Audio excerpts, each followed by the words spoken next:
Mr. Haruna Garba Magashi. I am Chika Agu, and this is the Candidates 2022.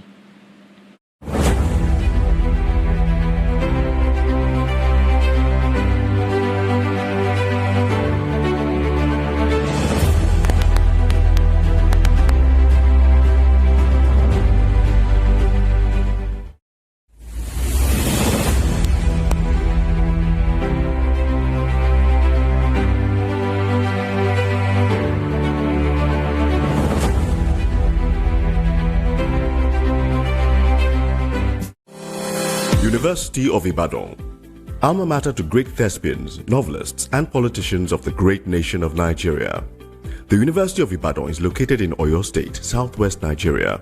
It was founded in 1948 and was one of many colleges within the University of London. Becoming an independent university in 1962, the University of Ibadan is the oldest degree-awarding institution in Nigeria. The University of Ibadan has contributed to the political, industrial, economic, and cultural development of Nigeria. Among this notable group are Nobel Prize winner Wole Soyinka, Chinua Achebe, a novelist and author of Things Fall Apart, Abdul Ganiyu Abdul Razak, a lawyer and former president of the Nigerian Stock Exchange, and so many more.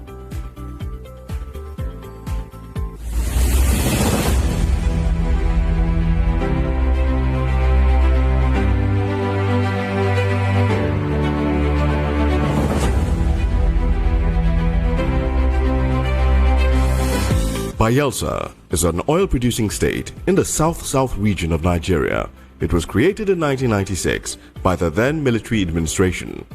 Bayelsa has also produced prominent people such as Ben Murray Bruce, a businessman and senator, Dakore Egbusin Akonde, a Nigerian actress. She is an ambassador for Amnesty International, Timi Dakolo, musician and businessman, and so many more. Recently, Bayelsa has been seriously affected by the flooding situation that has plagued Nigeria. This has seen many lose their lives, properties, and businesses.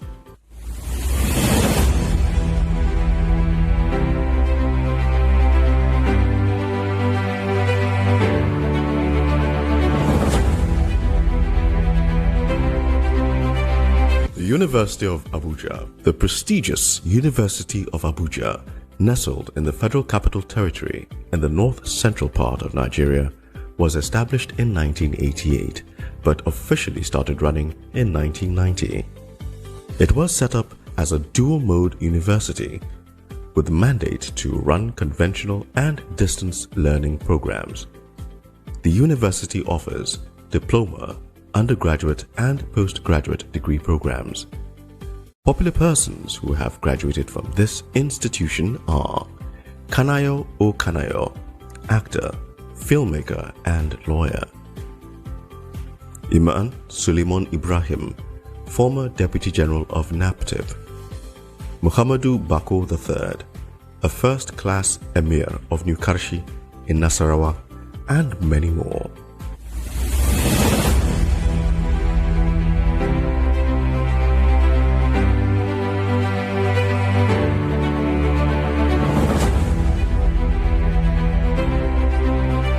The University of Port Harcourt. The University of Port Harcourt is located in Choba, in Rivers State, in the south-south geopolitical zone of Nigeria. It was established in 1975 but was given university status in 1977. The University of Port Harcourt was ranked the 6th in Africa and the 1st in Nigeria by Times Higher Education in 2015. This university has graduated several notable Nigerians who are spread across several industries. Some of these people are Rita Dominic, actress; Alex Oti, former managing director of Diamond Bank; and Rotimi Amechi, a former governor of Rivers State. As it continues to run, it has promised to continue churning out great students year in and year out.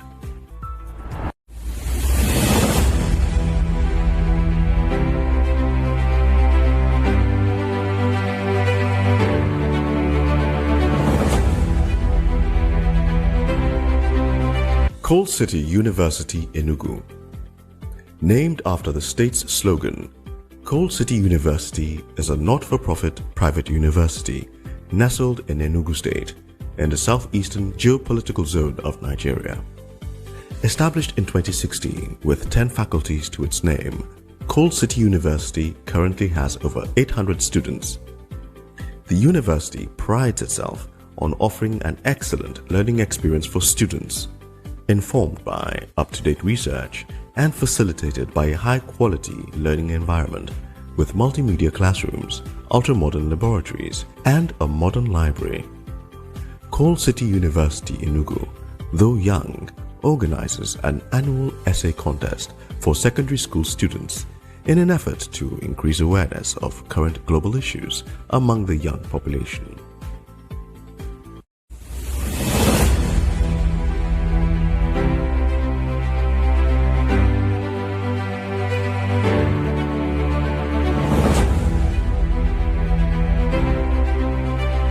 The University of Maiduguri, popularly known as UNIMAID, a university located in Maiduguri, the capital of Borno State, nestled in the northeastern part of Nigeria, created in 1975 by the federal government of Nigeria.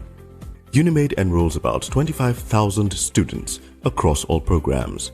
This prestigious university has seen notable persons such as Bala Mohammed, a renowned minister and senator, Yemisi Akinbobola, a renowned journalist, Ahmed Lawan, the president of the Nigerian Senate, and so many other notable names.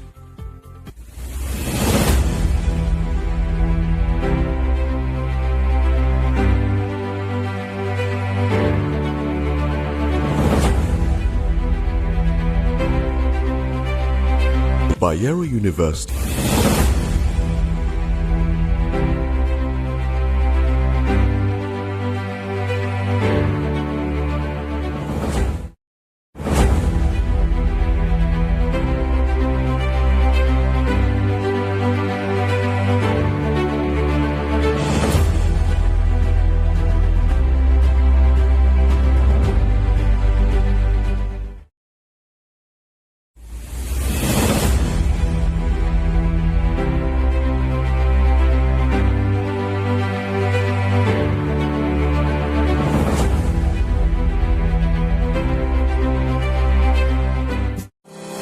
University of Ibadan, alma mater to great thespians, novelists, and politicians of the great nation of Nigeria.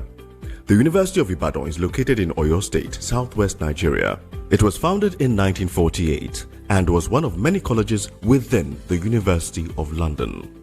Becoming an independent university in 1962, the University of Ibadan is the oldest degree-awarding institution in Nigeria. The University of Ibadan has contributed to the political, industrial, economic, and cultural development of Nigeria.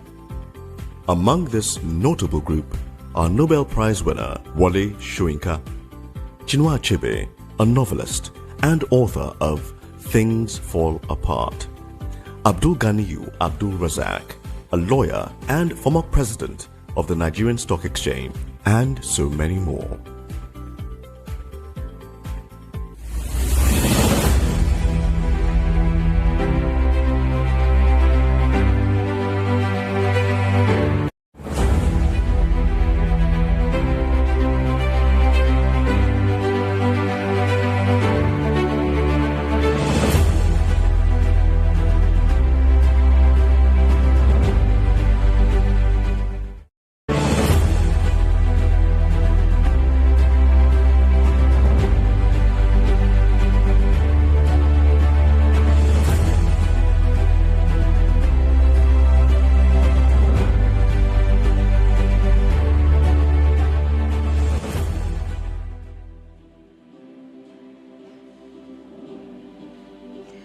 Good evening and welcome to the second in a series of 6 town halls that bring the major contenders for Nigeria's presidency face to face with the electorate that will decide who gets the top job.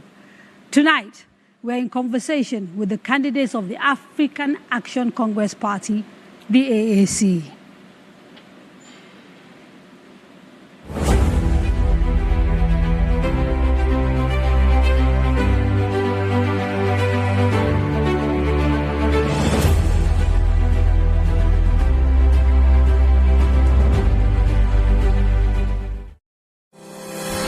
Omoyele Sowore, born February 1972, is a human rights activist and pro-democracy campaigner who founded the online news agency Sahara Reporters.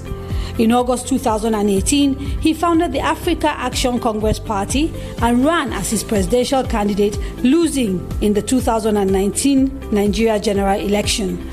As a student activist, Mr. Sowore took part in multiple demonstrations that led to his arrest and detention on many occasions. He was also involved in the demand for a democratic government to take over from military rule on June 12, 1993. This resulted in several arrests, detentions, and life-threatening treatment by government officials. Haruna Garba Magashi, his running mate, is a lawyer and businessman from Kano State with major interests in several industries. He holds a first degree in law from the University of Maiduguri and a master's in business and commercial law from Bayero University, Kano.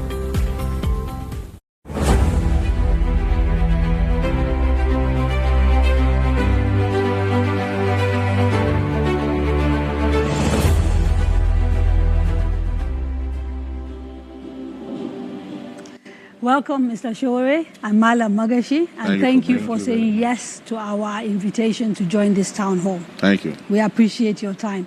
Now, a few things to note before we start. In addition to people in the room who will be asking questions of the candidates we have here today, we have 6 remote locations across Nigeria's 6 geopolitical zones in 6 Nigerian universities. And over the course of the next 2 hours, we will hear from all of them. We've also collated questions sent to us via email and our social media platforms, and we'll try and get answers to as many of them as possible from our 2 candidates. Finally, we will also try and take live questions from these platforms.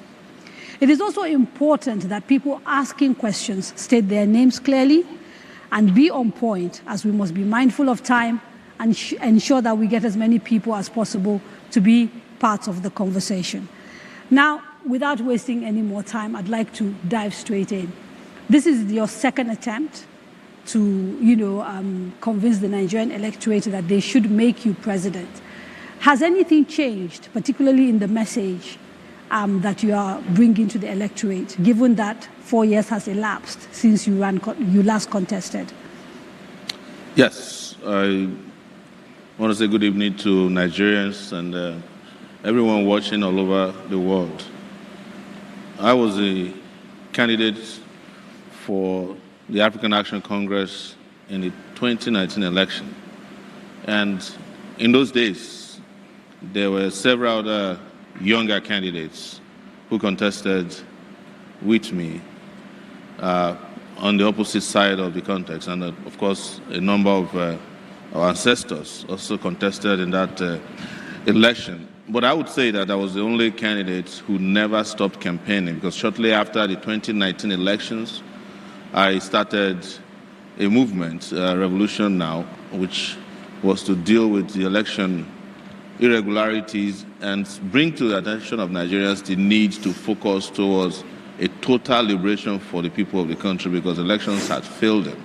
I wanted to disagree with you, and I will disagree with you, that I lost the election. You cannot lose what did not happen. That election was totally a fraudulent election, and it was an election in which numbers were allocated to us, the other candidates, and the winner was assigned There are many who would argue that actually what you did was unethical, because you ran for an election, and when you lost it, you decided that you were going to start a revolution. The most ethical thing that any human being can do is to aspire towards liberation. And you cannot allow your oppressors to limit your liberation agenda by conforming with their rules and laws and regulations on how to conduct your struggle for total liberation. Okay, so let me ask a quick question. Now that you are contesting again, is it because you are now convinced that the process has been sanitized and that you will get free and fair elections? No, before a revolution happens, a number of or a series of events must happen. And part of our struggle is to get the system to give way, so that our people can have a fresh lease of life. Yes, the system that is putting our people in bondage.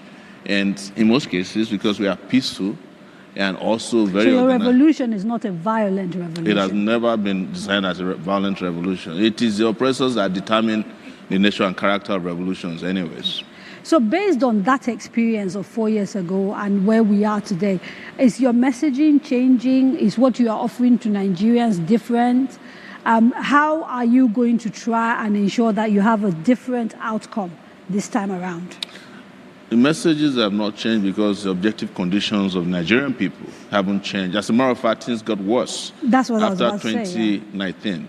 The only difference in our message is the urgency of now, and that people should understand that this next election is a make or my election. And I know people hear that all the time, but I've always said, and I'll repeat here, that Nigeria is living on borrowed times. And these elections, if they do not encompass the wishes, aspirations, and the desires of Nigerian people to see a different path in terms of governance, that revolution you are running away from is upon you.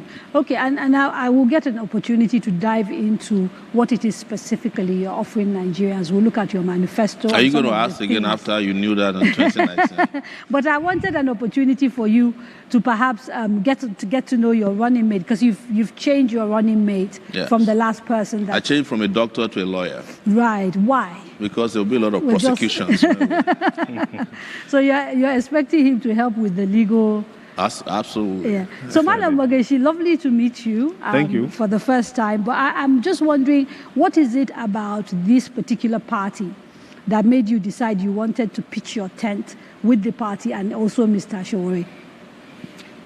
Yeah, I've been a lawyer for the past 17, 18 years, and all through I've been human rights activist, to the extent that I hold human rights cases for Mr. Femi Falana, the renowned human rights lawyer, most decorated human rights lawyer in Africa. So I'm struggling to hear you, and I'm wondering whether that is the case with people in the room, and I just wanted to sort of call the attention of the technical people. I'm, because there's no point having a conversation if people can't. We would accuse you of bias. I know. Certainly. So please, can we get someone to sort of sort out the volume issues we seem to be having? Maybe you could help me by raising your voice while they try to sort it out. I'm sorry I interrupted, but it's better you get heard. You know what I mean? Yeah, that's the most important thing. Yes. I'm saying since I became a lawyer, I've been running human rights campaigns, actually. I'm an activist. I got to the extent that I hold cases for Mr. Femi Falana, the most decorated human rights lawyer in Africa, in the northern part of Nigeria, particularly Katsina, Kano, and other that axis. So this party, African Action Congress, has shown itself that it is an avenue that fight for the masses, that fight for the human rights of the masses, actually. So it runs along the line that I do. Your convictions. Yes, I'm convinced that joining the party and joining the politics will help and raise the standard of the activism I do. So I am still in the legal activism, human rights activism, and a politician now. Okay, and I was going to wait to ask you this question, but because it has sort of come up, I think I would dive straight into it before going into policy. He mentioned doing work with Mr. Femi Falana. Yes. Someone who we all, feel was your long-time supporter. Him, as well as one or two other people like Dele Fasoranti, who were sort of known to be your supporters, seem to have sort of shifted their allegiance to the Labour Party.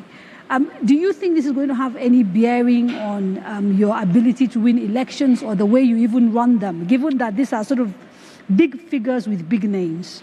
Well, I've been in touch with Femi Falana up till yesterday, and I also heard him speak on a TV show last week, and he said he has not endorsed the Labour Party. Right. He's a lawyer to the Nigerian Labour Congress. That is not the same thing as being a lawyer to the Labour Party or supporting the candidate of the Labour Party. So you want to check your record. But with regards to Dele Farotimi... Dele has come out to openly say that. I actually never met Dele Farotimi until I came out of detention. Right. But we realized that he was at the Lagos State University and I was at Unilag when we were fighting for democracy. Which is right to decide who he would choose for election. He made it very clear, in all fairness to him, that his own position is not driven by ideology, that is driven by the need for fairness. He believes that a Southeasterner should be the president of Nigeria at this time. Okay. Yes. And now that we've sort of set the foundation for that, I'll ask one question and then we will open it up to the audience because, again, it's a town hall.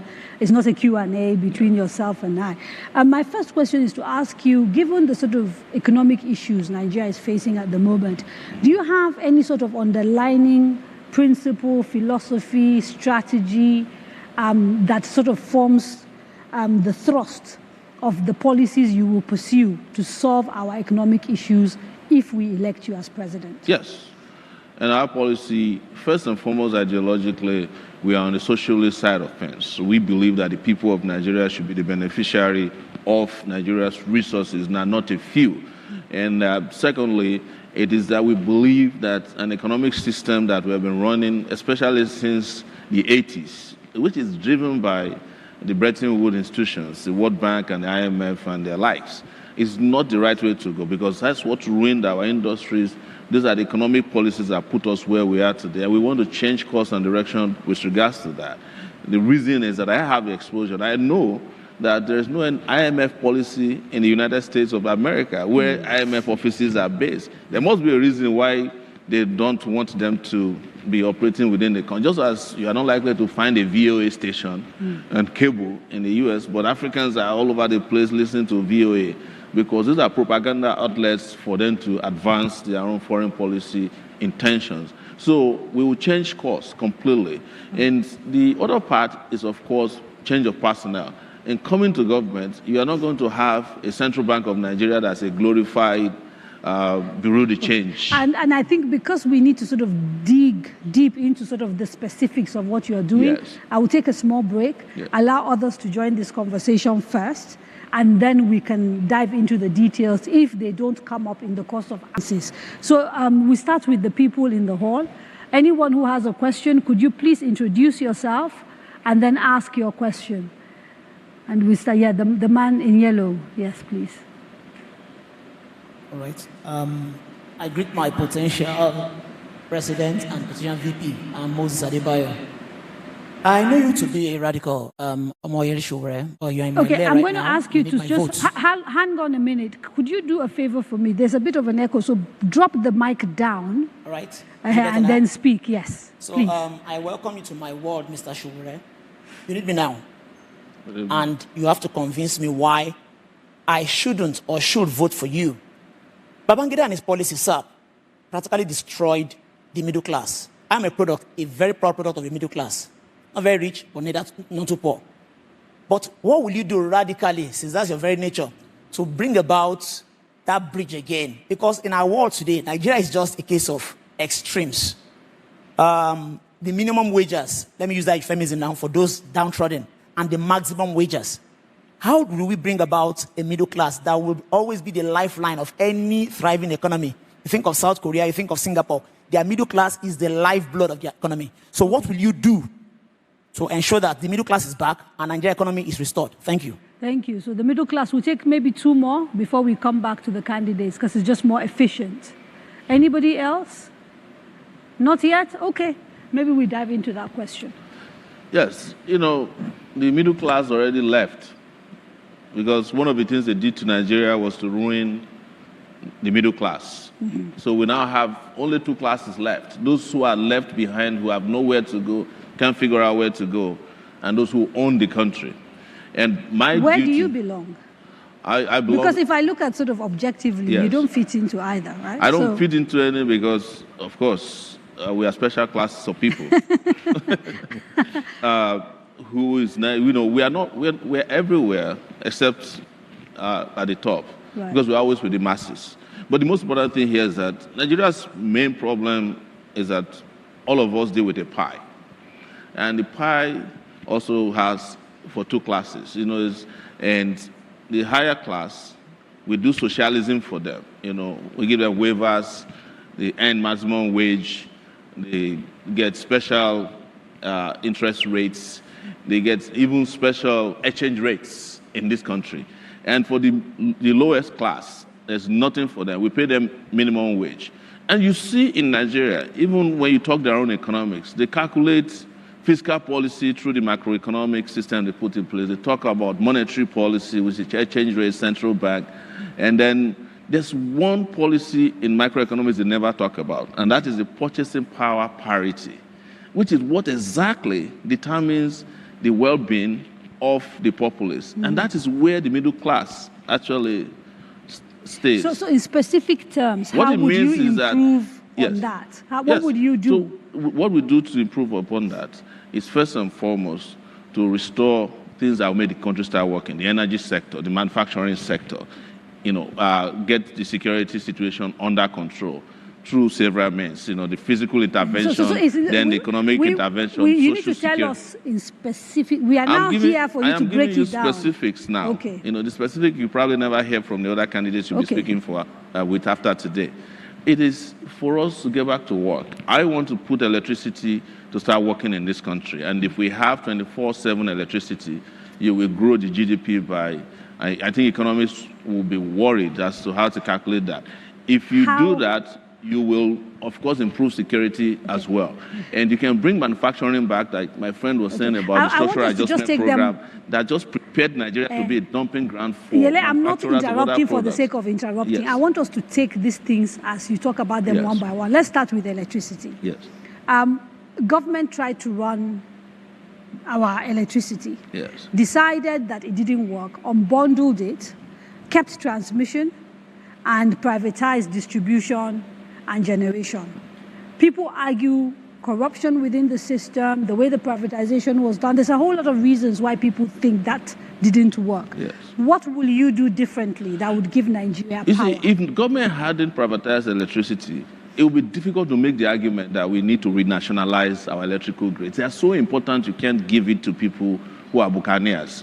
What has happened to all our electricity intervention? So you will nationalize absolutely. We're taking distribution, it back. We are the ones generation. We are the ones still funding the privatized. You were talking about generation. Generation is also largely privatized. Yes, but the only thing that isn't privatized is transmission. Exactly. So what do you think happens? You sell to them, government builds generating power stations. You sell to them at giveaway prices.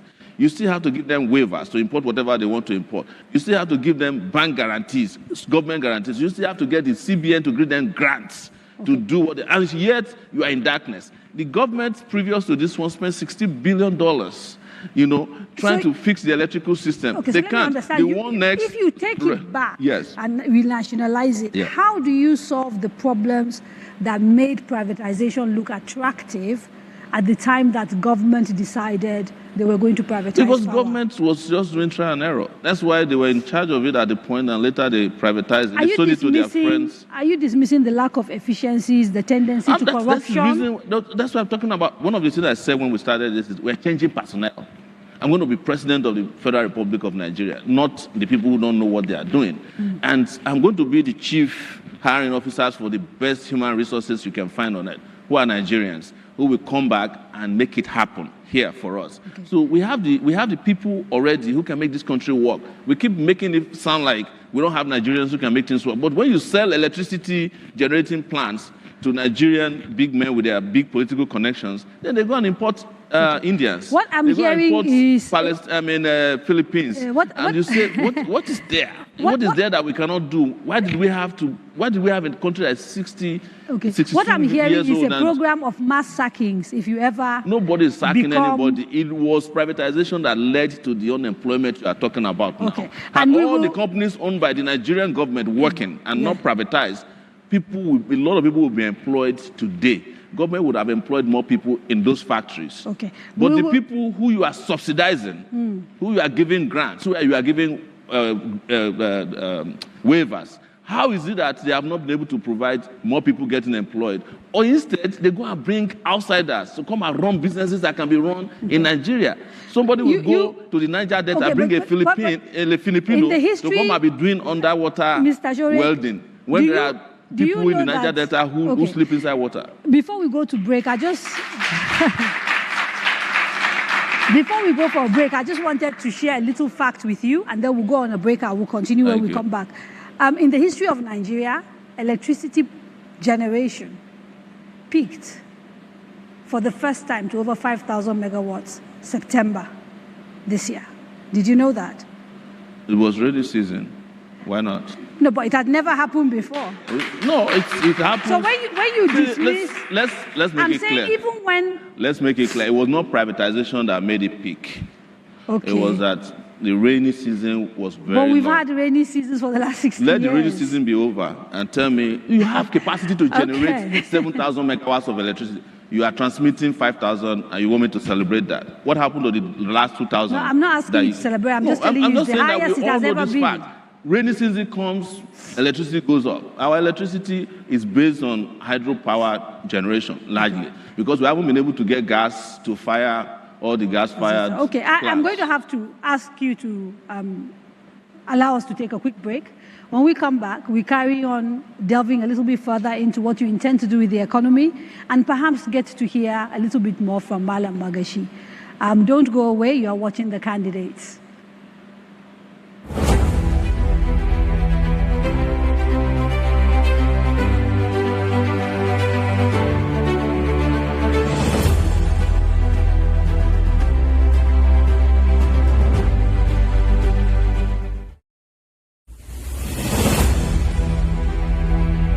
Daria Media, in association with Cabal Entertainment, presents The Candidates, a presidential town hall meeting series where the presidential candidates of the 6 leading political parties tell us about their plans for the country.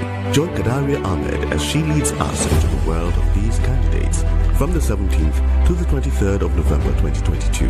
This very important program will be streamed on FRCN, Radio Now, DSTV, NTA, Facebook, YouTube, and more. This is a town hall meeting you shouldn't miss. Tune in. Let's hear from the candidates. Choosing where to study is one of the biggest decisions you will make in life. So, it is important to get it right. At Coal City University in Enugu, Nigeria, we pride ourselves on providing students a stable academic calendar and education of international standards. Coal City University gives students incredible personal attention and support. You can enroll in our regular programs and obtain a degree exclusively awarded by Coal City University. Alternatively, you can enroll in our international pathway programs, which will enable you earn 2 degrees in 4 years from Coal City University and Delaware State University, United States. Visit www.ccu.edu.ng. Coal City University, education for self-actualization.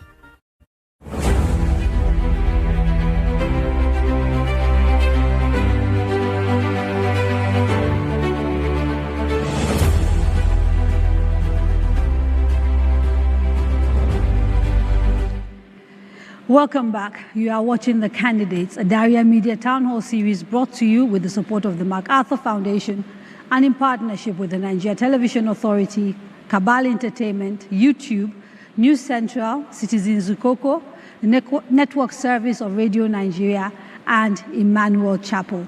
Now, let us join one of our remote locations. Let's go to the University of Ibadan, where Niron is on standby to help us with engagement with the candidates.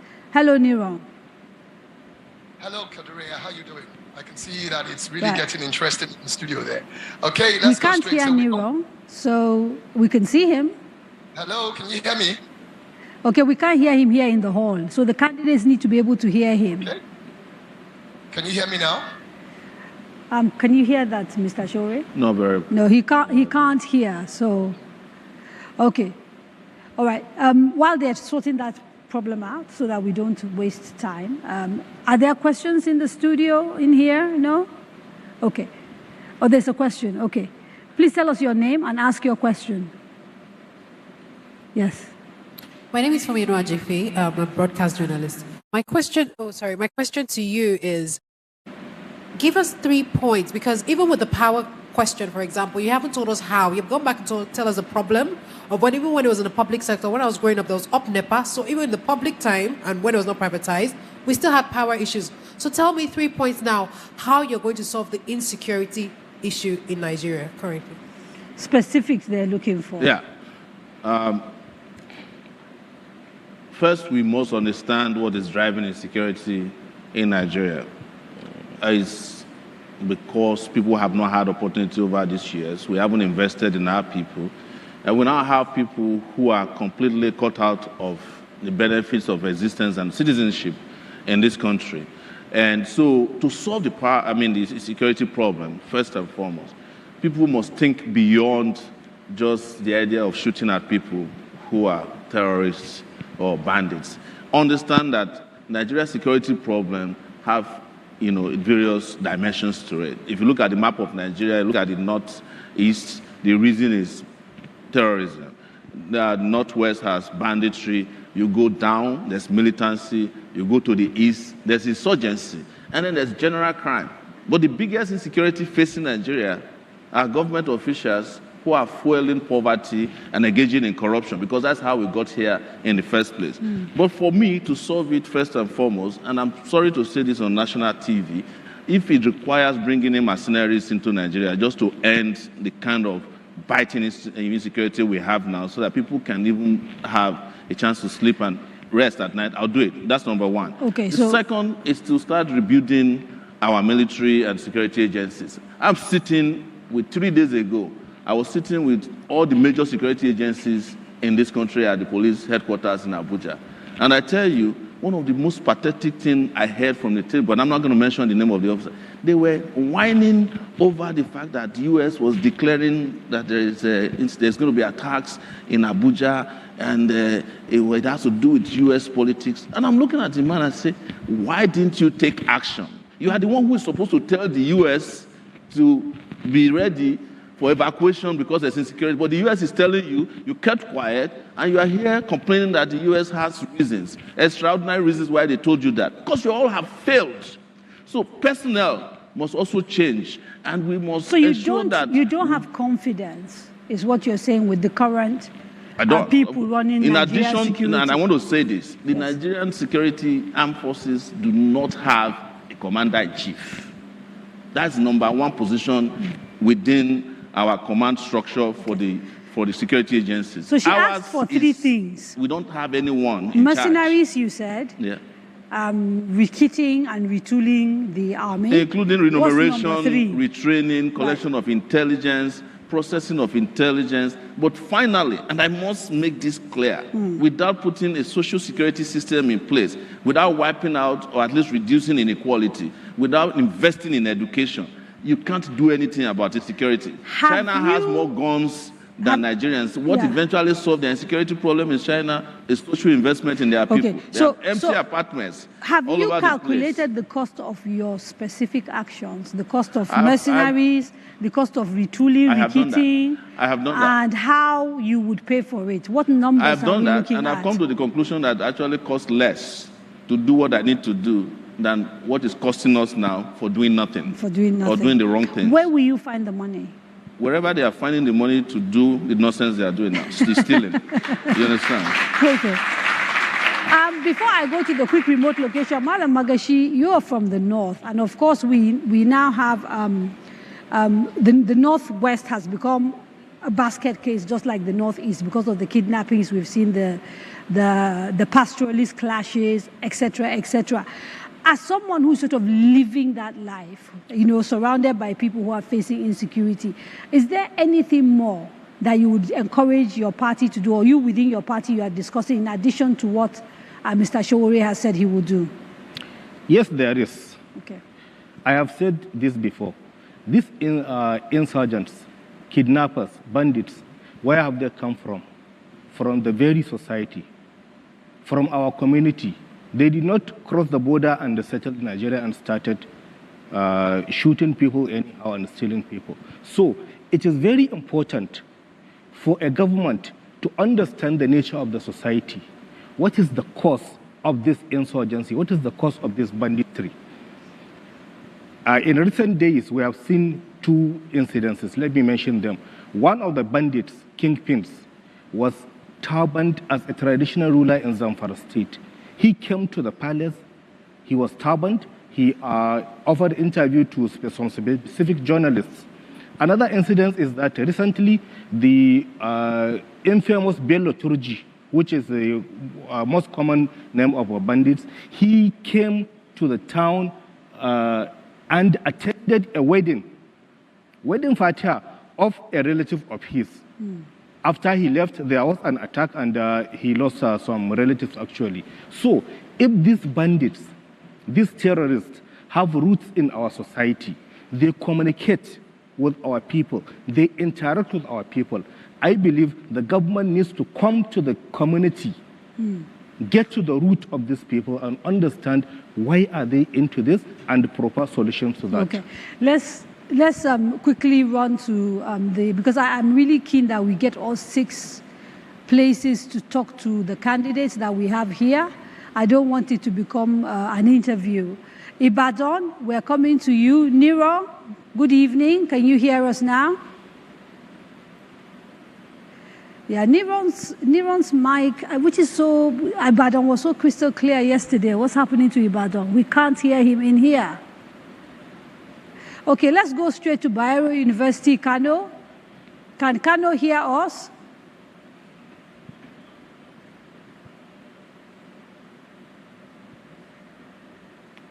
Today we seem to have big technical problems. I apologize for that. Okay, audience questions for Mr. Sowore? None? There's, yes.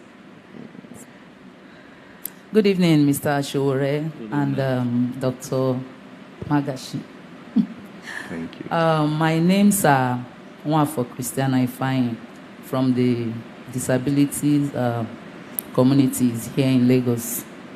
My question is, sir, if you become the president of Nigeria come 2023, what are your programs, in terms of social protection for people with disabilities in this country, and your agendas for the inclusion of PWDs in your governance? Thank you, sir. Thank you very much. I want to thank you for coming here today. And one thing I've hated so much about Nigeria is that people with disability, people we call special population, have always been used as a signboard for occasional intervention. But look at what you guys give to this country in terms of pride in the Olympics. You are the ones who have likely won the most gold in this country. But after we collect the gold from you and we do the paparazzi as usual, we abandon you. Let's start thinking about policy. I've never seen a government boss in this country that has a ramp for this, people with disability to get into the bus or get off. Not even the federal government building has a ramp that I know of for you. So part of our social security policy is to ensure that all of you are known and well documented and are given the support you need to survive in our society. What I mean is that not only do you deserve cash transfers on a regular basis, in fact, on a 2-weekly basis is what I would recommend, but you need to have opportunities to go to schools wherever you want to go to school and ensure that a great percentage of your own population and representation in the country is also assigned to you in terms of existence in government and places that government have investments. Not that we'll say, well, there's not, maybe they'll probably plan another ministry of disability so that a person who doesn't have any of these concerns or challenges will be the head of the place. So let's have a ministry, several policies that makes you feel like, make you whole again, be part of Nigerian society in a way that we don't treat you as if you are not part of us, or you just need occasional intervention. Before you do, in 2019, the candidates was instrumental in getting President Muhammadu Buhari to actually sign the disability law so that they now actually have, a legal framework for rights for people with disability. I'm wondering whether you are familiar with that law and if you have any criticism of it as it currently exists.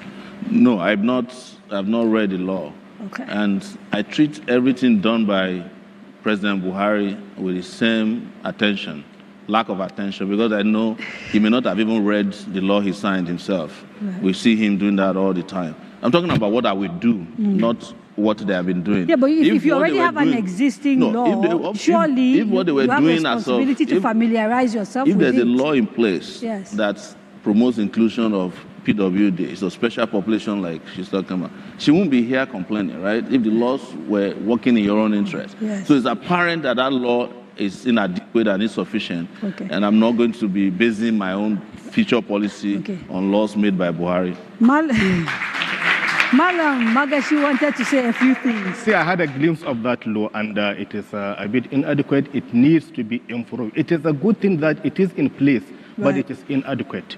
I work along with an organization with the persons with disability in the north, and my chamber in Kano has offered to suggested to offer free legal services to people with disability in the event of anything that comes as a result of their position or in the enforcement of the provisions of that law. And that agreement is still there. Right. Thank you very much for that. Any more questions before we try to hit one of the remote locations again? People in the audience? Okay. Right. There's a lady in white.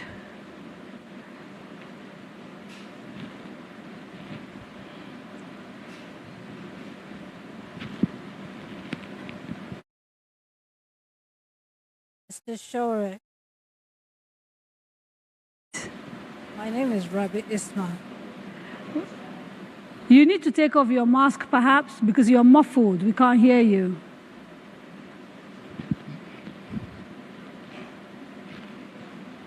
No, we can't hear her. So I'm going to, while they're trying to sort that out, we're going to Bayero University, Kano, who are ready for us. Bayero. Good evening and welcome to Bayero University, Kano. My name is Stephen Enoch. From the studio, We can see him, seems but again, we Sowore can't has hear a lot him of- in here. Can you hear me? There's a problem with the sound in the actual studio. We can't hear him. Okay, can you hear me now? Okay, let's deal with other things while we're waiting for them to sort out that technical problem so that we don't... on the issue of insecurity, for example, there are many people who say that the decentralization of our security apparatus contributes to our inability to respond. And one of the issues that come up repeatedly when people talk about restructuring is that maybe we need some sort of community policing, state policing. I know that you are not comfortable with that. Why is that not a consideration for you when it comes to trying to solve our security problems? Why is bringing policing closer to the people not an option? No, I've never said I'm not interested in community policing. I've always said that I believe that there is not enough community intervention in policing. Right. And that I will sign up not only on state policing, campus policing, local government policing. So I misread. Yes, you must have okay. missed. Yes. Town policing. I live in a place in the U.S., a small town of less than 3,000 people. They have a police department, and they have about 7 vehicles. There might be more. So state police controlled by states and community police controlled by communities. Yes, because we have 3 tiers of government in Nigeria. Right. We have the local government, we have local government, state, and federal. There's need for federal police, no doubt, but federal police cannot enforce laws that are state laws. Most of the laws, including, I think, murder in Nigeria, are state laws. So Right. the states are the owners of the laws that needs to be prosecuted when an offender is involved. But the police that is involved is not controlled by the states. Right. So I'm in support of state police. But let me expand further that not only do I subscribe to that, but that the Nigerian Constitution is one of the biggest problems at this point when it comes to foundational issues like this. And that 1999 Constitution as a fraudulent document written by some military But brass. factually, that's wrong. It's- People keep repeating that it was No, it's written not- by it's the not factually military. wrong. No. Maybe The- for people, the maybe for people who did Constitution- not understand military rule, or who didn't we fight the have military? a lawyer. Let me tell him my understanding of the Constitution, and he can tell me. What is your own understanding of the Constitution? My understanding of the Constitution we run is that it is primarily based on the 1979 Constitution, and that 79 Constitution was actually put together by a team. It's a Constituent Assembly. Yeah, but they were all civilians, led by FRC Williams. Yeah. But and that was what was adopted and adjusted. So what I'm saying is that keep talking about a military constitution, it's very misleading. There were no military soldiers. Constitution because a constitution must be promulgated into existence. They do not have the mandate of Nigerians to adopt the constitution. So why it's fraudulent is the preamble. We, the people of Nigeria. Any book you see that tells such a lie, brazen lie, so the people who put it together were representative of Nigerians. No, and from all indications, they were not military people. They were military people. They did. They were not. It was promulgated by a decree. Yes, but it wasn't put together by soldiers. It was put together by soldiers. Together to the lawyers point that, and to the people point from that across. Obasanjo was going to be sworn in 1999. They don't have a copy available because they were still looking for printers. Okay. Another thing, yes. No, let me finish. That constitution, let me tell you this, and I'm going to ask you to do your research. Yes. That 1990 constitution was so bad that a portion of it was found to mention America in it because it was copied from, part of it was copied from the U.S. Constitution. That is they not my understanding. I have never heard this. Well, I don't know my understanding. There are a lot of things you don't know that I know. That's why I'm running for president. Okay. The things that are on the record officially about, but this is with all seriousness, the things that are on the record. We're serious. So what I'm saying is that if you want all these great things for restructuring to be put in that constitution, Toby was the person charged. Is his committee that put together that constitution. My understanding of the way it worked is that they went around the country, took a lot of input from multiple stakeholders. We're talking about 1999 constitution now. Yes, came back and recommended. Yeah, no, 79 was put together. But you are mixing up things. Nikki Toby. You are mixing up things. And you know what you are doing, Sowore. You know exactly what you are doing. No, Nikki Toby was the chairman of the Constituent Assembly put up by Obasanjo, if I'm right. That was supposed to make a constitution. And they came back and said that the consensus was 79 with amendments. No, and that was what was passed and what we now use. Anyway, you should have put fact checkers here so that we don't... So you want a new constitution, a brand new constitution? Brand new, yes. How are you going to achieve this? The people of Nigeria deserve one. And it is their own wish that is paramount. I'm asking about the how. Yes. People want a lot of things. The issue is the how. All these other presidents of Nigeria have tried to create a constitution. The reason they didn't come into existence is because it did not satisfy their own personal interests. Obasanjo did it, but he wanted it for third term. When it didn't happen, they threw it out of the window. Jonathan did it. He wanted 7 years tenure instead of the usual 4 years. When it didn't work, 2004. That's a claim. They threw it out of the window. We can, if it is the consensus of the people, if the people want a new constitution, the people have representation in the National Assembly. Please, they do. Where I'm going is that the National Assembly have been amending the constitution. If they was working, we wouldn't be talking about constitutional amendments. But you see, even lawyers say it. I think it's a Latin word that you can't build something on nothing. The guy who is in charge of the amendment of the Nigerian Constitution in the National Assembly is the one they caught in London trying to sell kidney. So because he has we're using it to make money. Sowore, I don't have millions to settle libel. And they can sue me now. No, seriously. This is not libel. You have to be really careful about it. No, seriously. I don't have... the guy in charge of constitutional amendments in the National Assembly for the longest time. It's Ekweremadu, Senator Ekweremadu. Okay, so if you are... And it's also a fact that he's jailed in London because he's not jailed. He's been tried. He's sitting we need to be very careful. In London. He hasn't been found guilty. He's been charged with a crime. We can use jail and detention interchangeably. No. This is the law. No, but it's the truth. But there is not that going trial for trying to take... No. Charging somebody is different. That's why I'm telling you that you are wasting your time trying to amend the Constitution using the Nigerian National Assembly. So let me focus on your vice president, who is also a lawyer, right? And I just want to try and find out that the reason I'm asking about how you intend to do this is that even if you do go ahead and win the elections like you're trying to do, you're contesting, it is possible. Given the footsteps of AAC across the country, it is very unlikely that you have a majority in the National Assembly. So unless you're saying to me you're going to be dictatorial, the question that I'm asking is valid about how you are going to convince members of the National Assembly who have tried to do just constitutional amendments without luck because they couldn't get the unanimity they need in sort of state houses of assembly, etc. Because they were building something on nothing. How are you going to convince this same set of people to change your constitution? Okay. Do you want to hear from me, or you want to hear from I think I want to hear from him, then we'll come back to you. All right. If that's okay. The first step is to have constitutional conference, where... But we've had many before. So there's nothing original about the idea of a constitutional conference. If you are setting a constitution, at least this 1999 constitution was not a product of any constitutional conference. We can keep going back and forth. Okay, I'm listening. Certainly. So you need a constitutional conference where every segment of Nigeria would be participating, would be represented. With that, if you have all what it takes and you come up with a document that is a real representation of the people, then that is when you present it to the assembly for ratification. Probably some few things may be checked and unchecked. Then the next process is having it gone round to the state assemblies.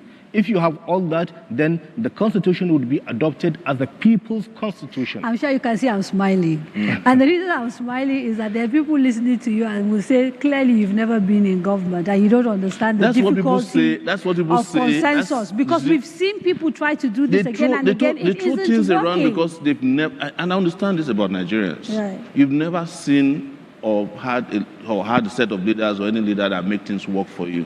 So the standards are very low. So you've never seen anybody that made something work from nothing. I have done it before. I studied geography at the University of Lagos, graduated 6 years later, traveled to America, had a master's degree in public policy. I did not work for more than 2 years. I started a global website, never written before as a journalist. So when I'm telling you that I can make things happen in this country, I can make it happen. I'm one of the few young people in this country. When most of these presidential candidates that are going around now, when they were hiding under their bed and saying that the military leaders of our time should transmute into civilian leaders, following them, or that they should never leave power, we said we would deliver democracy into this country. I was 22 years old. I made it happen 10 years later, not by myself alone, but so there are people who have the mind, the courage, the composure to see into the future and know that a few people can change their world. Okay, so can I say something? Yes. Can I say something? So when people throw this blackmail at us, no, it's not blackmail. The truth is that we know from experience that activism can be determined, driven by one person.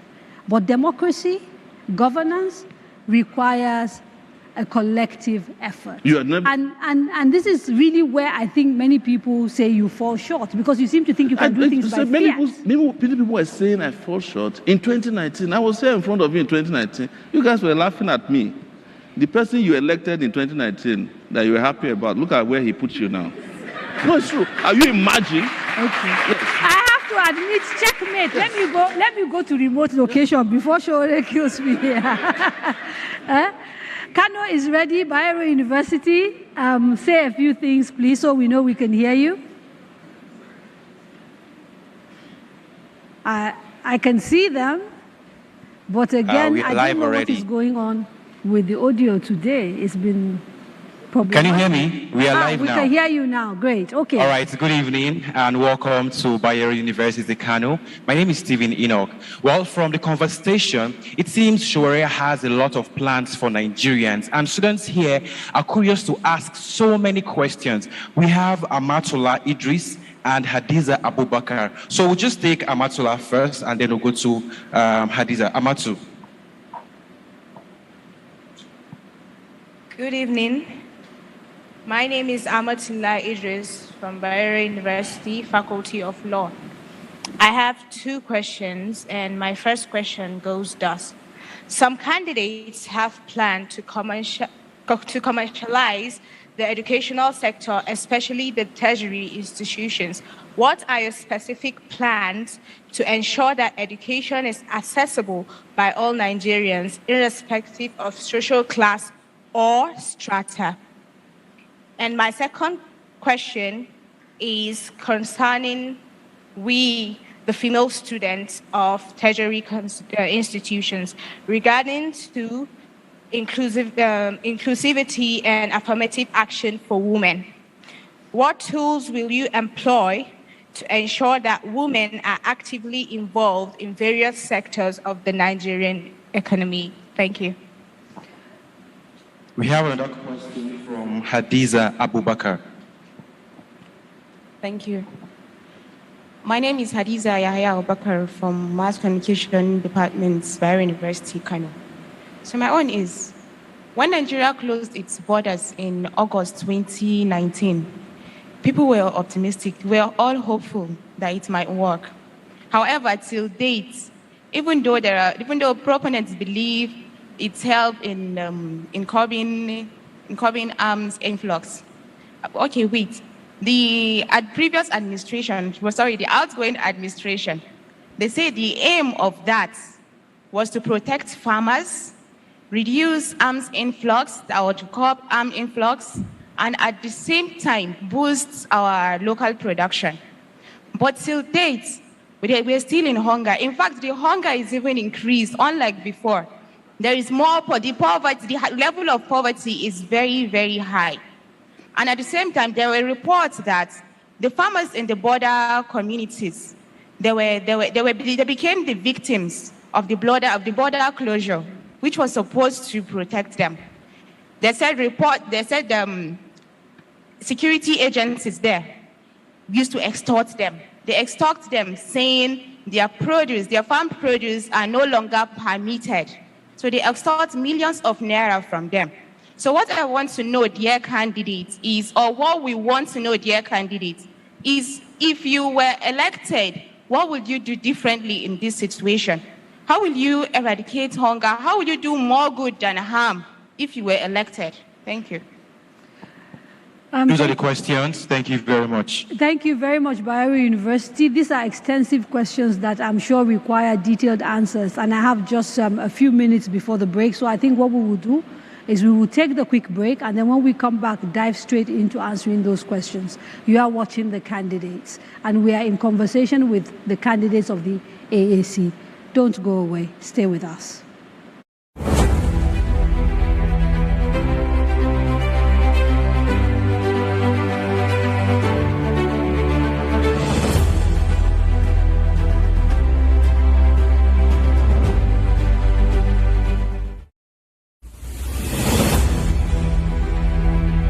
Daria Media, in association with Cabal Entertainment, presents The Candidates, a presidential town hall meeting series where the presidential candidates of the 6 leading political parties tell us about their plans for the country. Join Daria Ahmed as she leads us into the world of these candidates from the 17th to the 23rd of November 2022. This very important program will be streamed on FRCN, Radio Now, DSTV, NTA, Facebook, YouTube, and more. This is a town hall meeting you shouldn't miss. Tune in. Let's hear from the candidates. Choosing where to study is one of the biggest decisions you will make in life. So, it is important to get it right. At Coal City University in Enugu, Nigeria, we pride ourselves on providing students a stable academic calendar and education of international standards. Coal City University gives students incredible personal attention and support. You can enroll in our regular programs and obtain a degree exclusively awarded by Coal City University. Alternatively, you can enroll in our international pathway programs, which will enable you earn 2 degrees in 4 years from Coal City University and Delaware State University, United States. Visit www.ccu.edu.ng. Coal City University, education for self-actualization.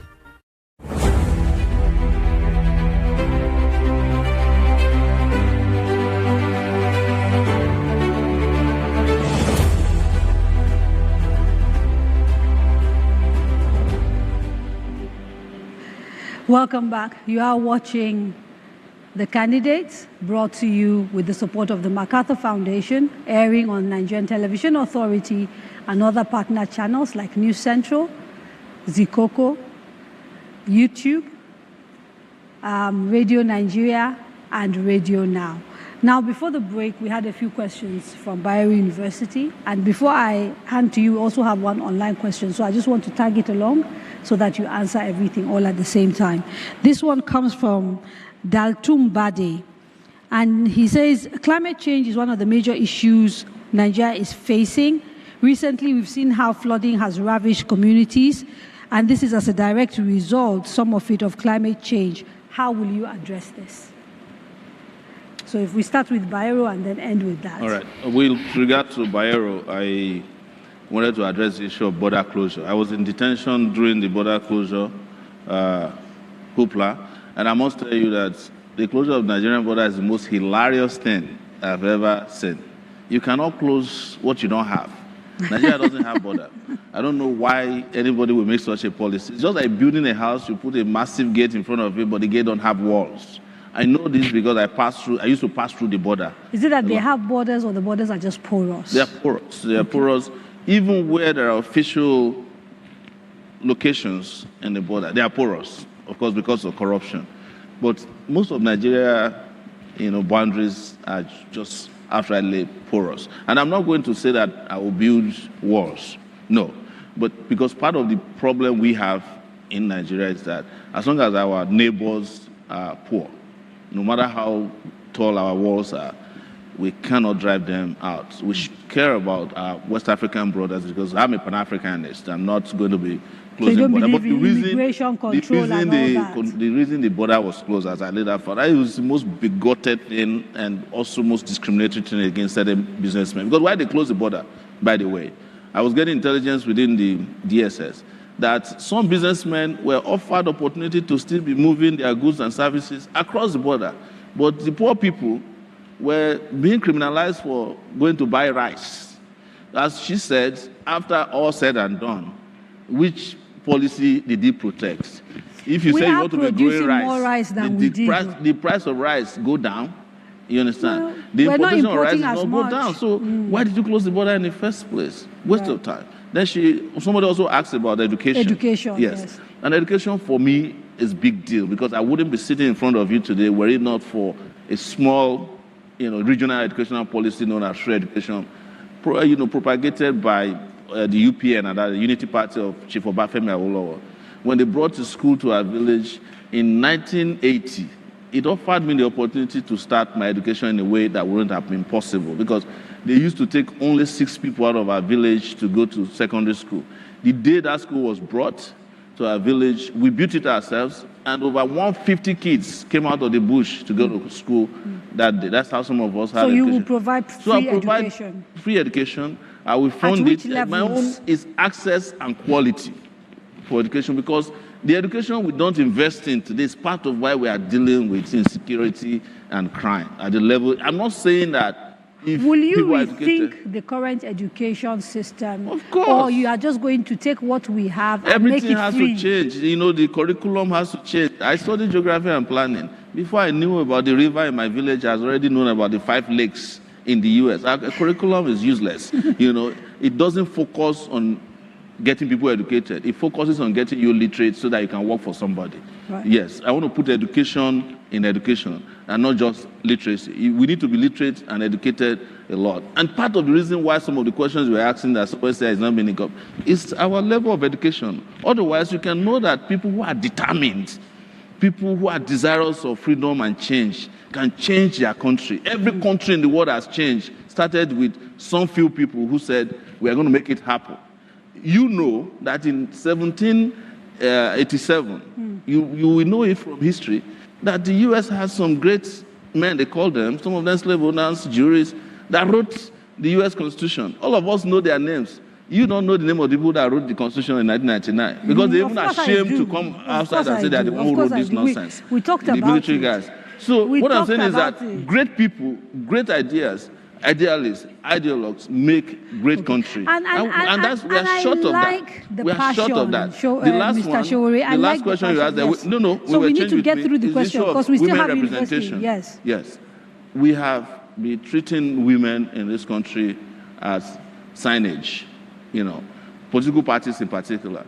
Every time there's a rally, women arrive there first with the clothes. They are the ones who will shout and clap. When they are done, they are the ones who clap.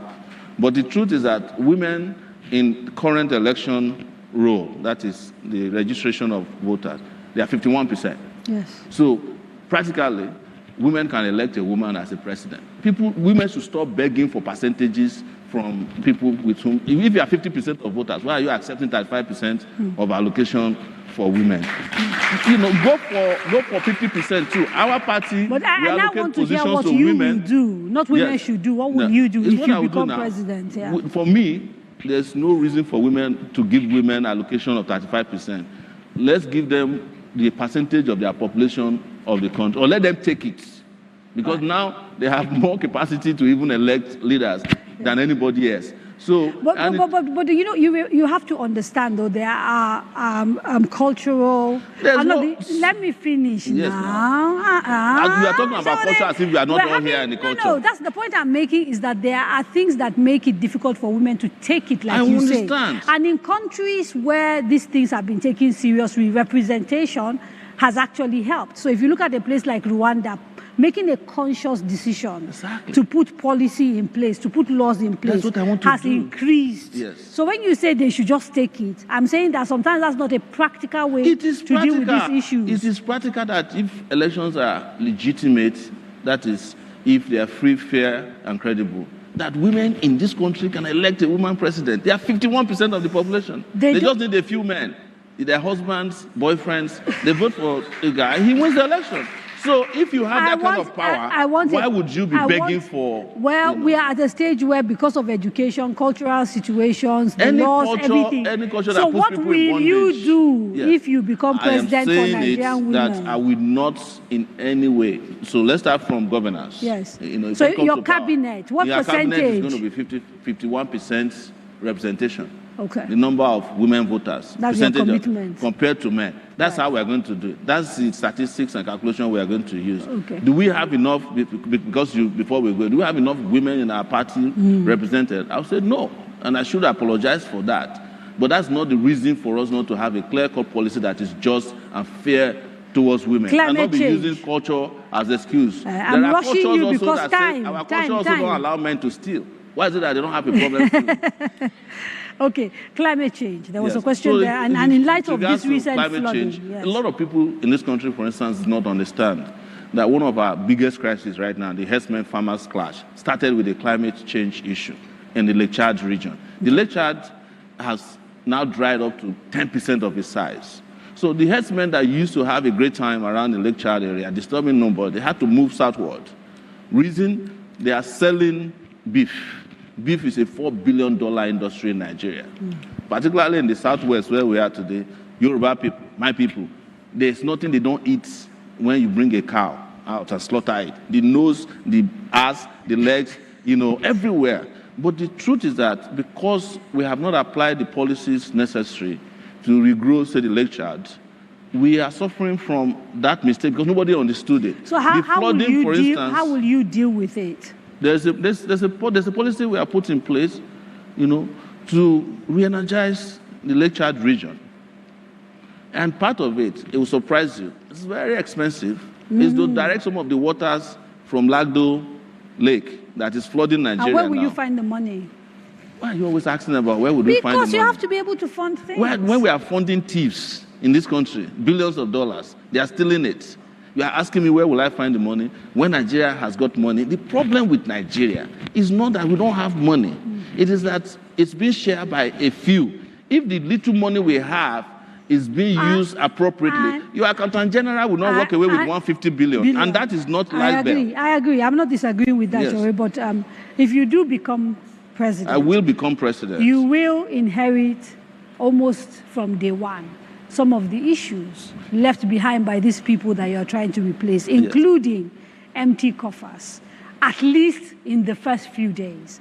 how are you going to, what are the sort of things that you're going to do to find the sort of immediate money that you need? If you go into government today and they say to you, look, we have only 1 month worth of, reserves to import food. And, we do a lot of importation of everything we literally consume. We're not selling enough petrol because we're using the rest of it to service debt. These are international obligations that you can't wiggle out of, How will you deal with that? You see, when I come into power, I'll be coming in prepared. And I'm saying this authoritatively, that I've done my research about money. And in 2015, right? Okay, we're going to have to take a quick break because your audio has This time gone I want back. to say something good. I'm You sorry, will they take a can't break. hear you. I'm so sorry. They can't hear you. All right. I've just been told by the control room that your mic has gone bad. And so rather than wasting your time, we'll take a quick break. And when we come back, you can start again from the beginning, I promise. Let's take a quick break.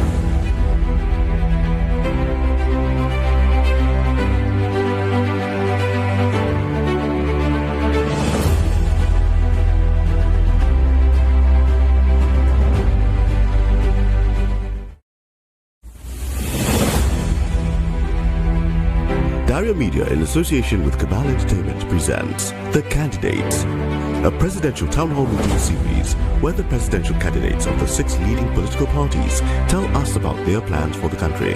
Join Daria Ahmed as she leads us into the world of these candidates from the 17th to the 23rd of November 2022. This very important program will be streamed on FRCN, Radio Now, DSTV, NTA, Facebook, YouTube, and more. This is a town hall meeting you shouldn't miss. Tune in. Let's hear from the candidates.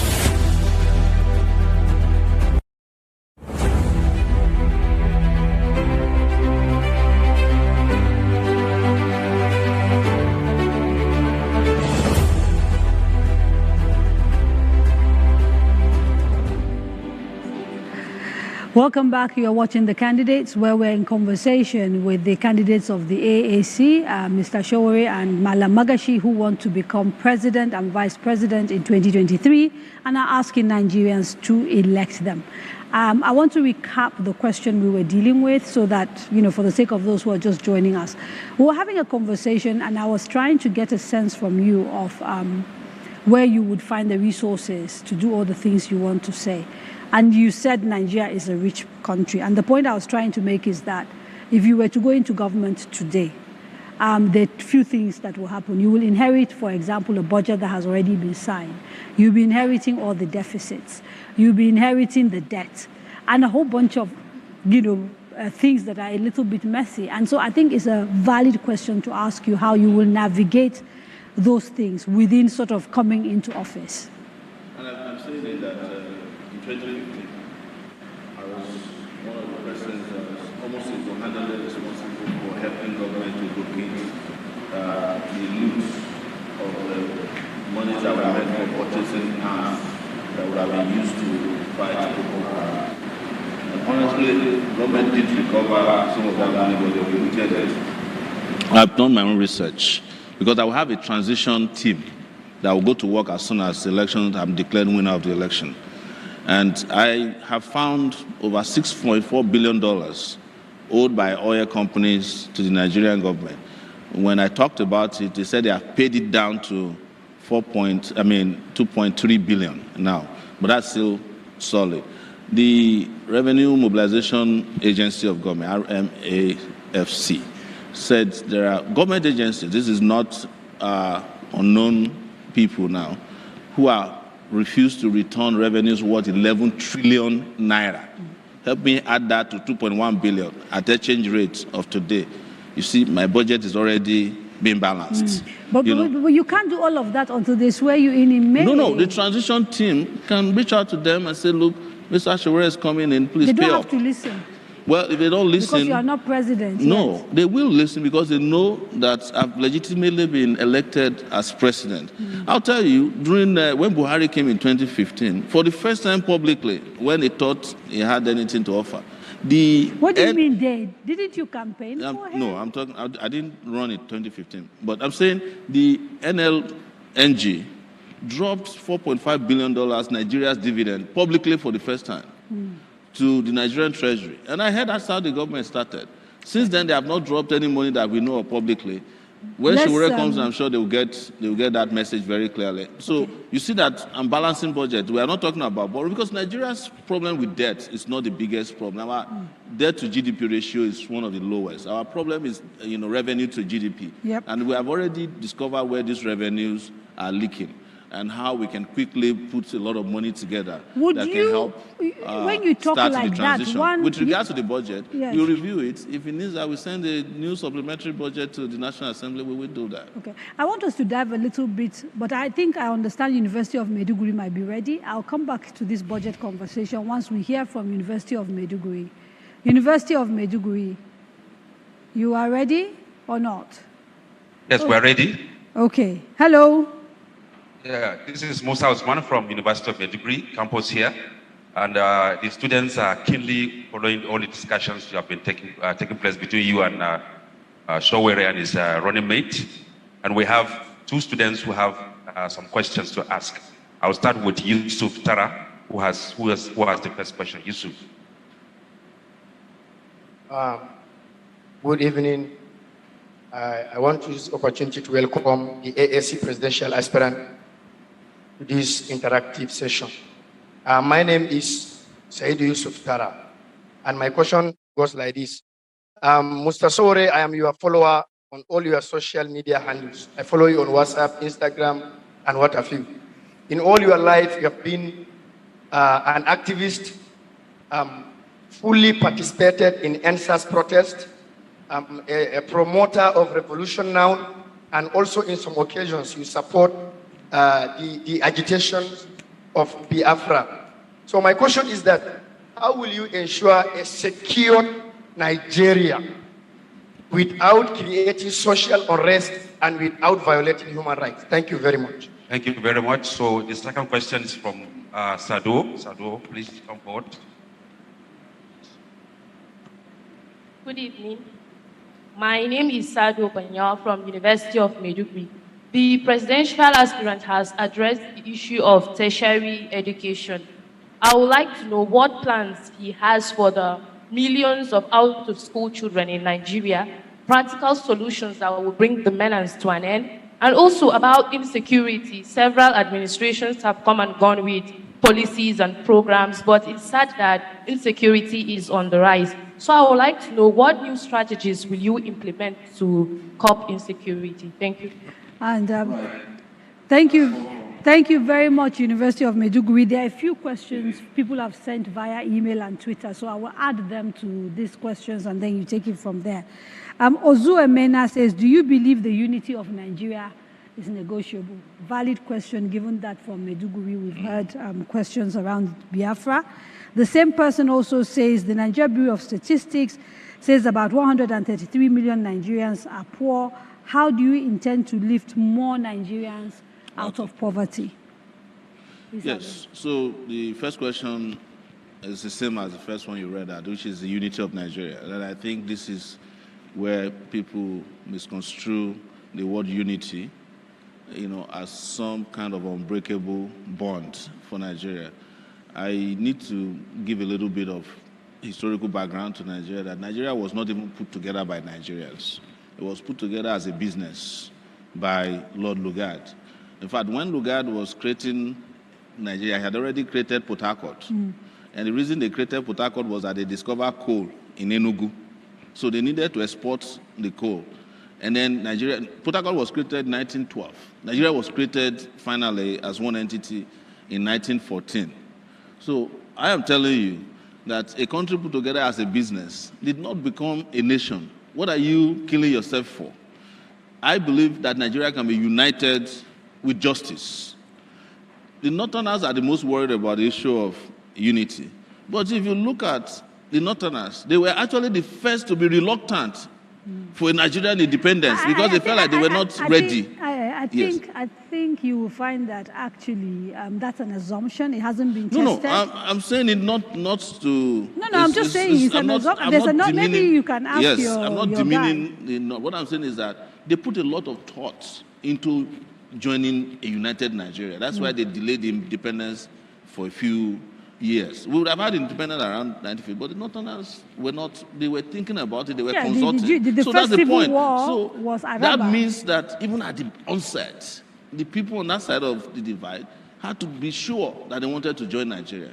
So everybody that came to join Nigeria was forced into that unity. For us to now make the unity happen, we must create a perfect union. That's why I talk about the Constitution. Because that's what happened to Americans after the Brits, they defeated the Brits. They wanted a perfect union. Because at that time, there were blacks, women who were being oppressed. So the right to self-determination for you is sacrosanct. I completely believe in the right. In fact, if we put it in our Constitution, the right to self-determination, Nigerian leaders will be more serious about governing Nigeria. So we should have some sort of mechanism that allows for a referendum. It's the reason I'm calling for is a fundamental right recognized by United Nations. It's the reason I'm calling for a new constitution. So that Nigerians can put in that constitution. And I know that the people in Maiduguri, could Nigeria decide to challenge the unity of Nigeria through a referendum, not that it's just walking. Violence, Okay, so violence. I mean, I know that University of Maiduguri questions are waiting, but we've got Ijoma in Enugu. And I just want us to go to her, and then you can combine all the questions together. Can you hear us? From Coal City. Oh, it's Ifoma. Sorry, Ifoma. Hi. Hi. Good evening from Coal City. I'm Ifoma Ajumobi, live at Coal City University in Enugu. And the engagements have been quite insightful. Thank you for the platform once again.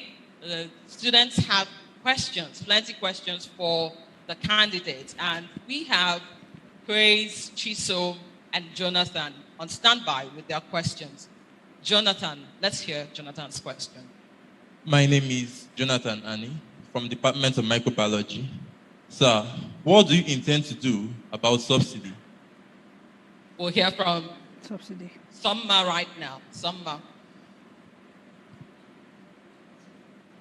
My name is Summa Okoye from the Department of International Relations.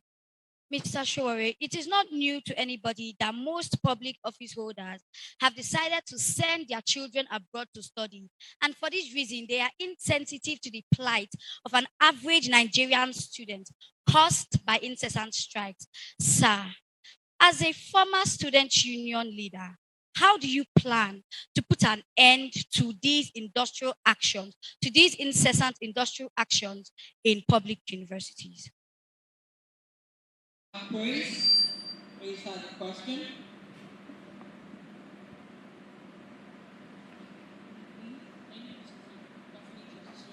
Oh, I thought Grace, we missed Grace. Oh, okay, all right.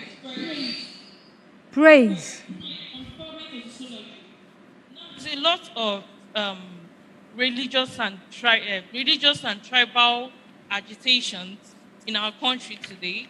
Now, I want to know, most people actually feel maligned or slandered based on your belief. When you become president, or if you become president, what do you want to do about this? Curtis is also on standby. Curtis, let's have your question quickly. Okay. Final one from Enugu, and then we'll come back to the studio, please. Curtis.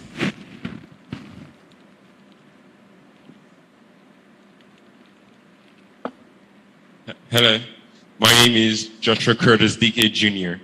So my question is to you, sir. If elected, what will you do differently in the areas of extrajudicial killings, especially those committed by the Nigerian police and our armed forces? We know of the SARS era, the things that they do. What will you do differently that the current government hasn't done? And then also, how do you include young minds like my humble self into the governance and also make us able to make decisions for others who are young like us? Thank you. Thank you very much.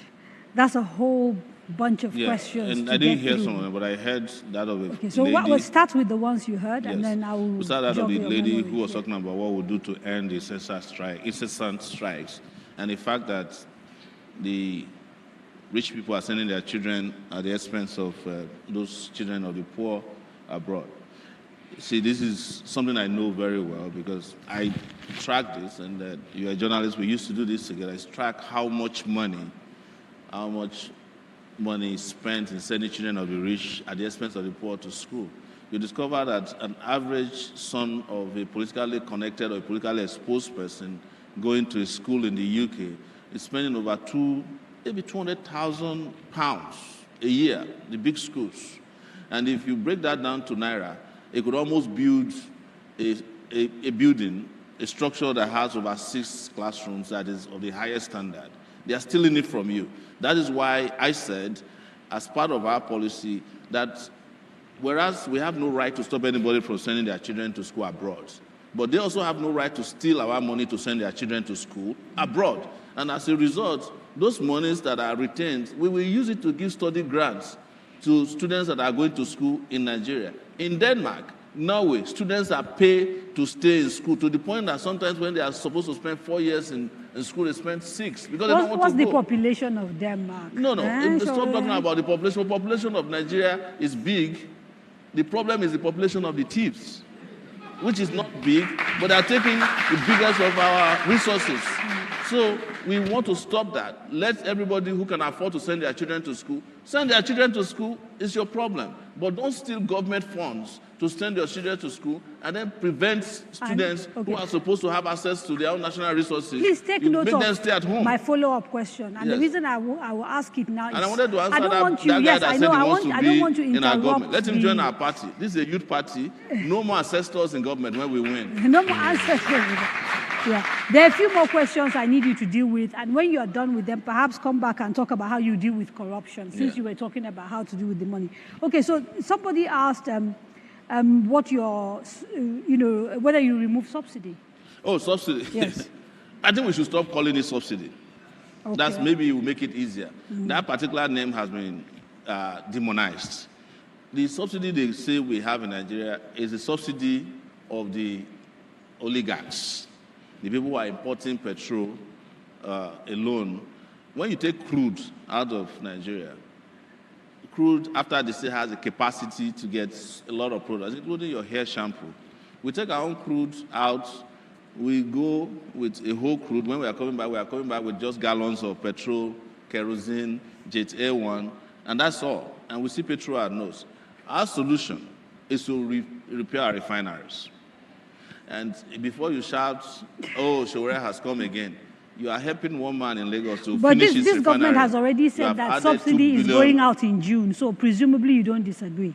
I'm not taking, what I'm saying is that whatever the poor people of this country can enjoy from government, the only thing they enjoy, we'll keep it. But we will not allow the oligarchs to add their own bill on top of it.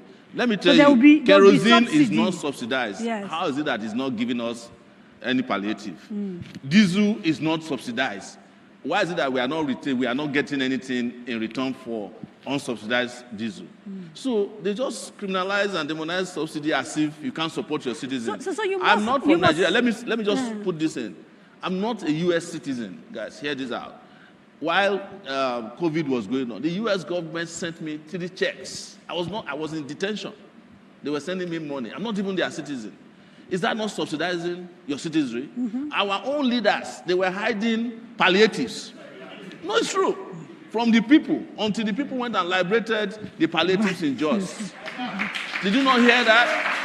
Okay, So we cannot keep saying that government does not subsidize. Government subsidizes everywhere. In fact, the most subsidized people in Nigeria are the elite, the oligarchs. The problem is I'm not too sure that anybody here doesn't know what the problems are. I'm giving you, I'm saying I'm... So I've told talking you I'm about what not has removing happened. subsidy, but don't call it subsidy so that to make it look bad. Okay, so We must support our citizens who are vulnerable. There are 130 million Nigerians who have been thrown into the poverty market. way? How do you just treat them as if they are nobody? Is your practical plan? Because I have to assume I've you've talked thought about it through. repairing refineries. You have 4 refineries How are you in Nigeria. you will carry on subsidy until refineries have been Fixed. sorted. And when you fix How refineries, do you will have more than enough. How do you ensure Yes. that the subsidy, like you said, is not stolen and you only pay for the subsidy that goes directly to the people? I'm asking for practical plans. Was I not now. the one who outed all the subsidy thieves on Sahara Reporters in 2004? Did you forget?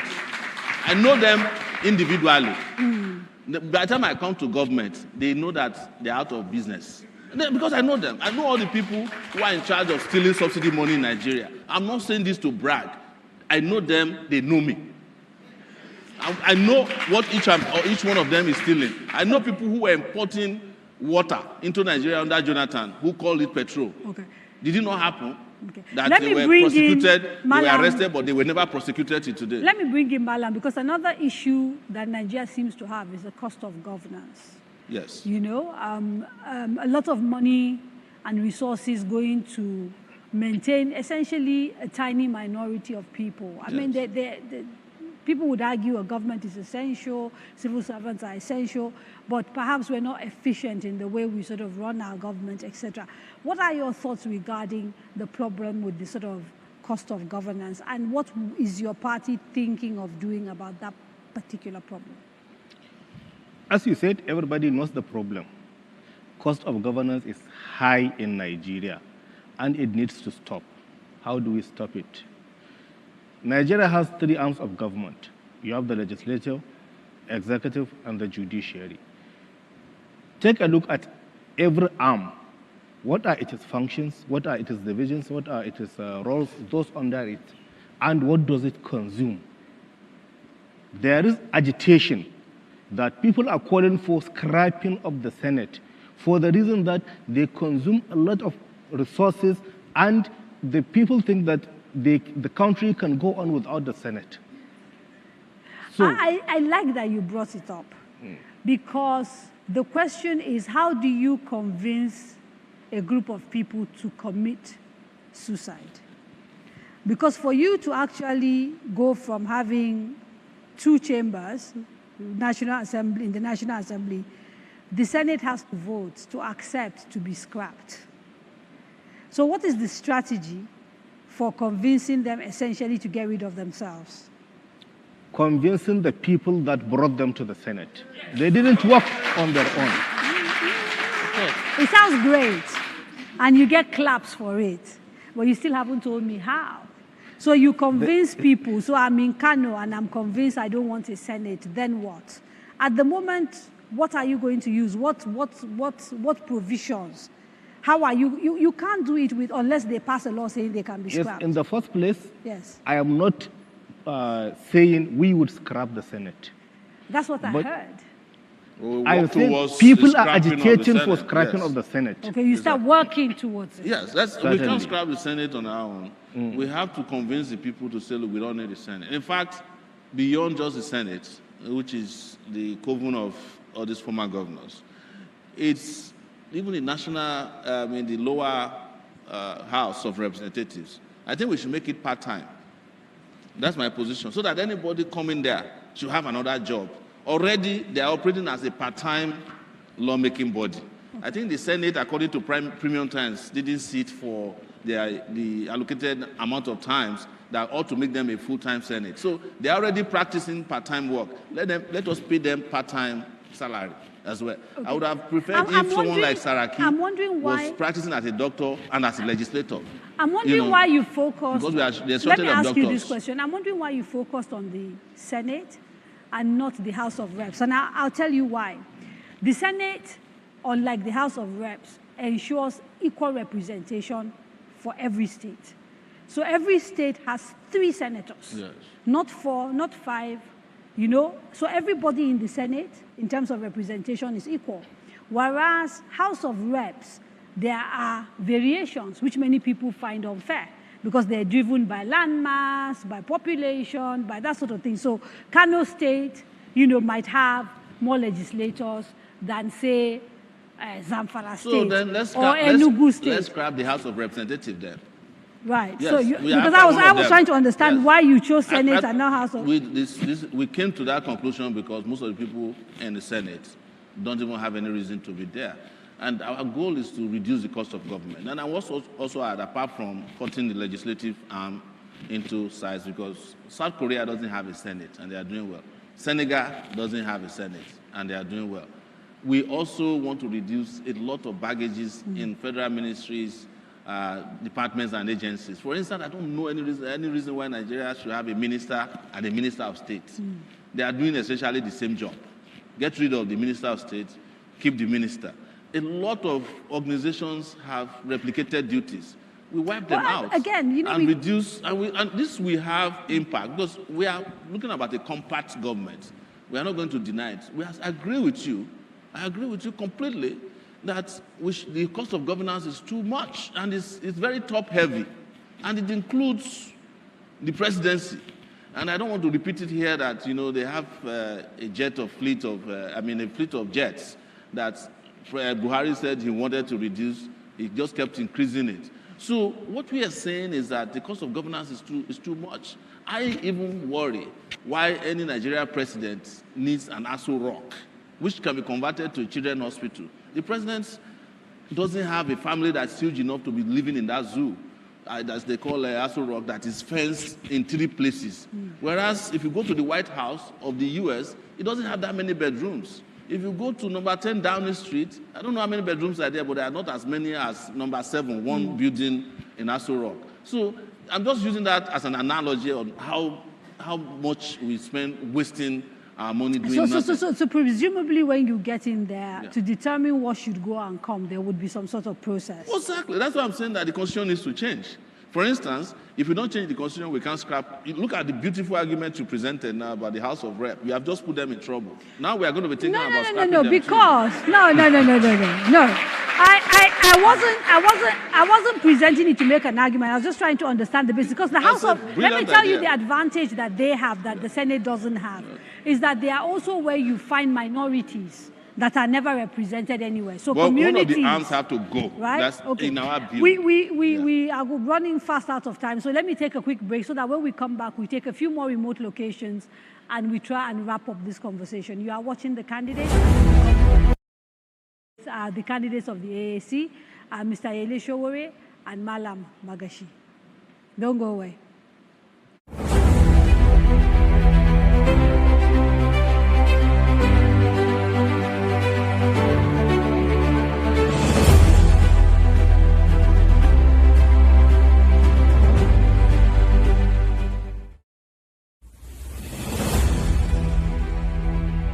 Daria Media, in association with Cabal Entertainment, presents The Candidates, a presidential town hall meeting series where the presidential candidates of the 6 leading political parties tell us about their plans for the country. Join Daria Ahmed as she leads us into the world of these candidates from the 17th to the 23rd of November 2022. This very important program will be streamed on FRCN, Radio Now, DSTV, NTA, Facebook, YouTube, and more. This is a town hall meeting you shouldn't miss. Tune in. Let's hear from the candidates.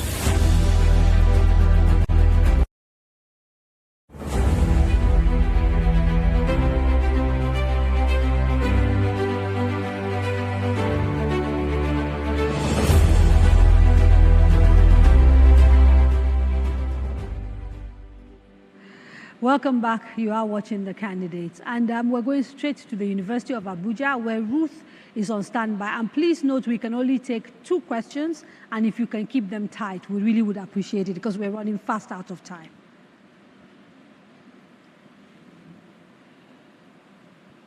At the University of Abuja, I must say it's been an interesting conversation there with the AAC candidates. The students are excited to ask some questions, and like you said, we'll take just 2. So I'm starting with Kuram Sokoja. Kuram? Hello, good evening. I'm Kuram Sokoga from Economics Department. My question is, in view of the present state of economic recession, inflation, the degradation of the Naira, and balance of trade deficit, what are the steps you want to take as incoming president to solve all these alarming issues that has brought about economic breakdown?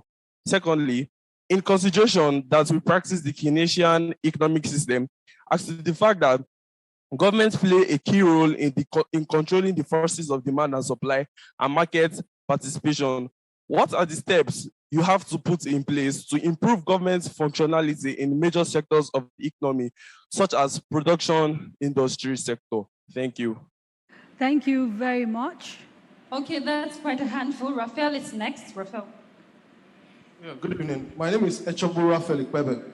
My question is, if and when you are elected as president, what are the steps you are going to take to raise Nigerians' confidence in government, as an average Nigerian has lost total confidence in government and governance and their ability to ensure and provide basic responsibilities, to perform their basic responsibilities of theirs are met, which include are not limited to social amenities, security of life and properties, and all that, the sector. Thank you very much, University of Abuja. And because we have two other universities, so we don't get confused, if you dive straight into those answers, keep them short, and then we take the other universities.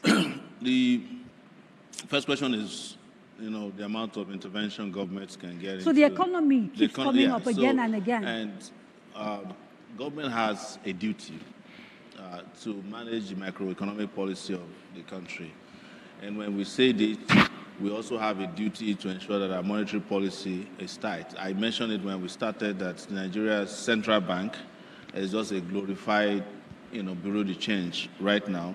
We will change that when we come in to ensure that we have a central bank team, not just a governor, who understands what the monetary kind of policy we need to stabilize the naira in particular. But it does need to be independent, so you won't interfere. Independence, that's what I'm saying.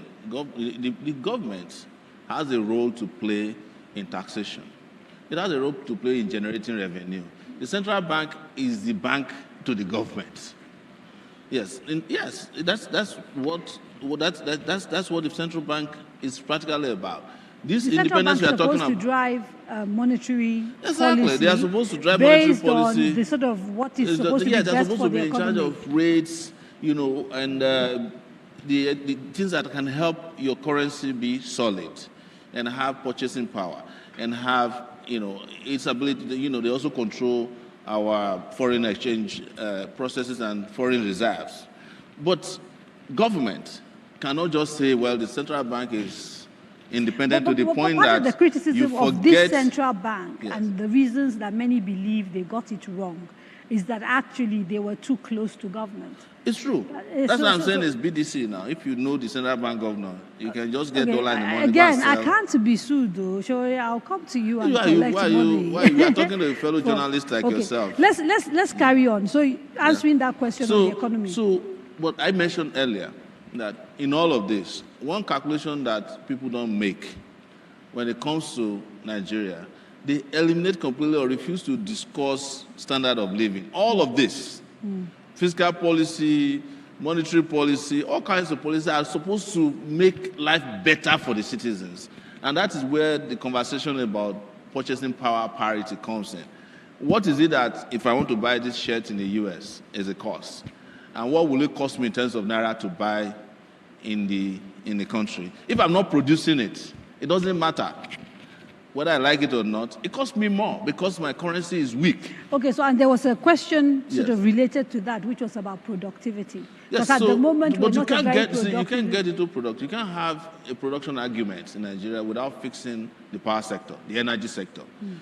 And that is why I keep discussing how to bring light and discuss about energy and energy transition and to look at a variety of energy sources and how we can be a real participant in international market for these products. Can you take the question on confidence and how you can rebuild confidence in governance and government, given where we are today?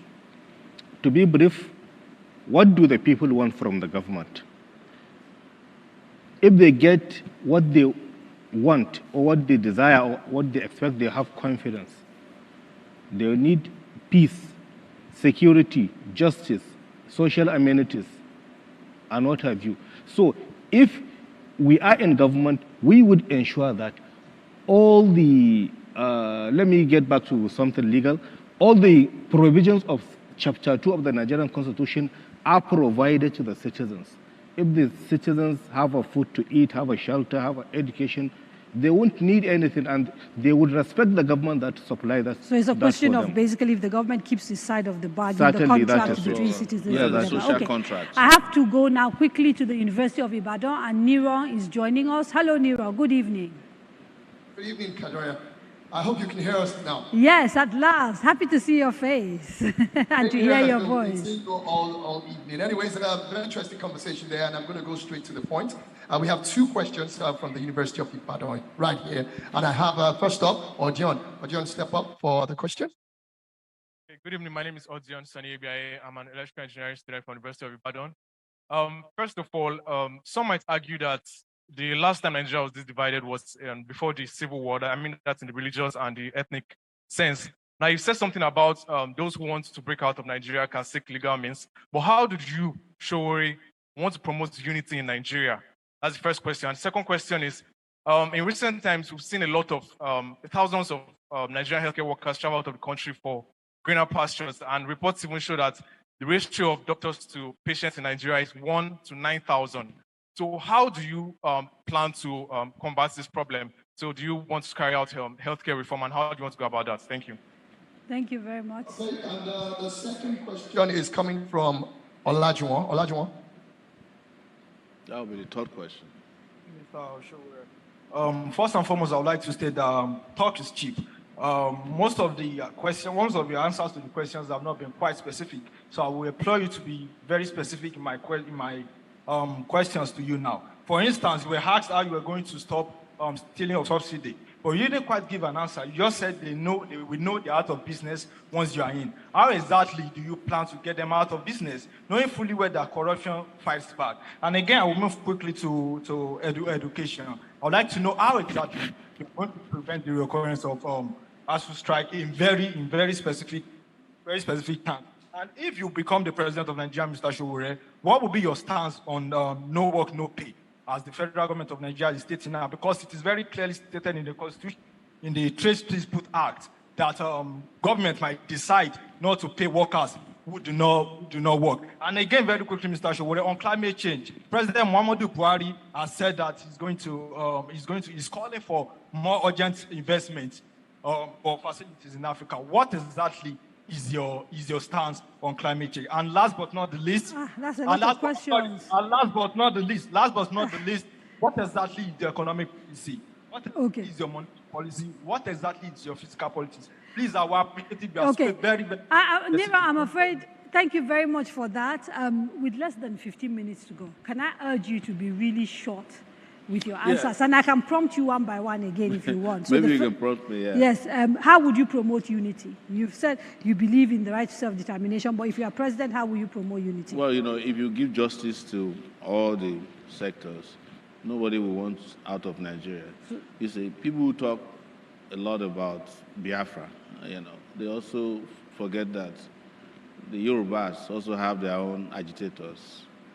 There are people in the Middle East, Middle Belt who also want out of Nigeria. Yeah. But what people have never talked about is that a lot of Nigerians have actually mentally seceded from Nigeria. How do you calculate? The Japa syndrome is because of people have seceded. Okay, The only people who are trapped healthcare. Yes. This straight into the next question. So, what's your next question then? Healthcare. With doctors leaving and all of that, what's your plan for solving healthcare? What we need to do specifically is to invest in healthcare. And I have said it, we need to have a healthcare system that accommodates all.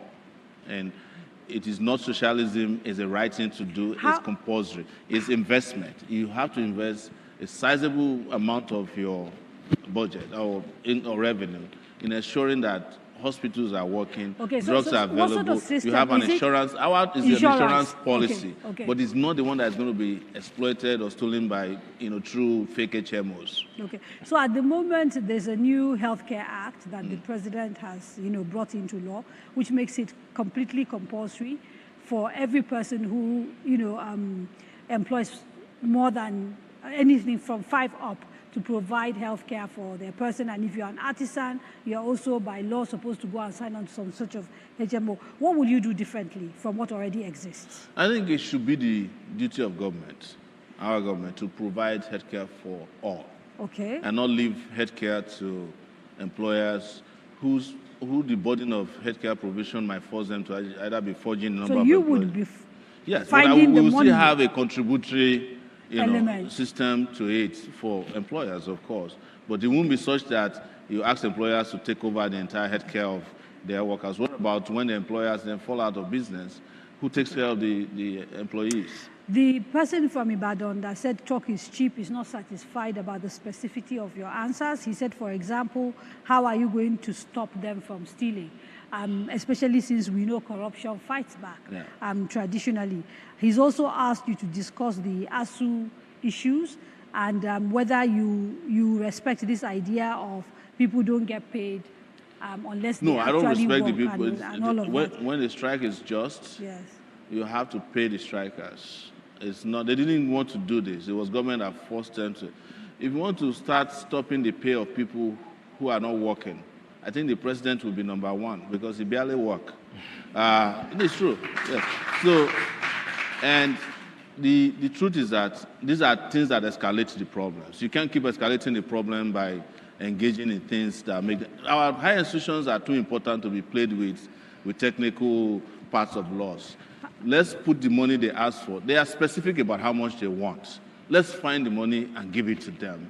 And make sure. But their demands go beyond money. There are 7 demands that ASU is making of the Nigerian And the demands have been the same since the 90s. Because I was in the University of Lagos when Jega was president of ASU. So you wouldn't rethink education at all, like some people are saying, create a situation where universities become independent, they're able to get endowments, and education is too private, important. Because let me in explain other places where education works, education is not as cheap as it is in Nigeria.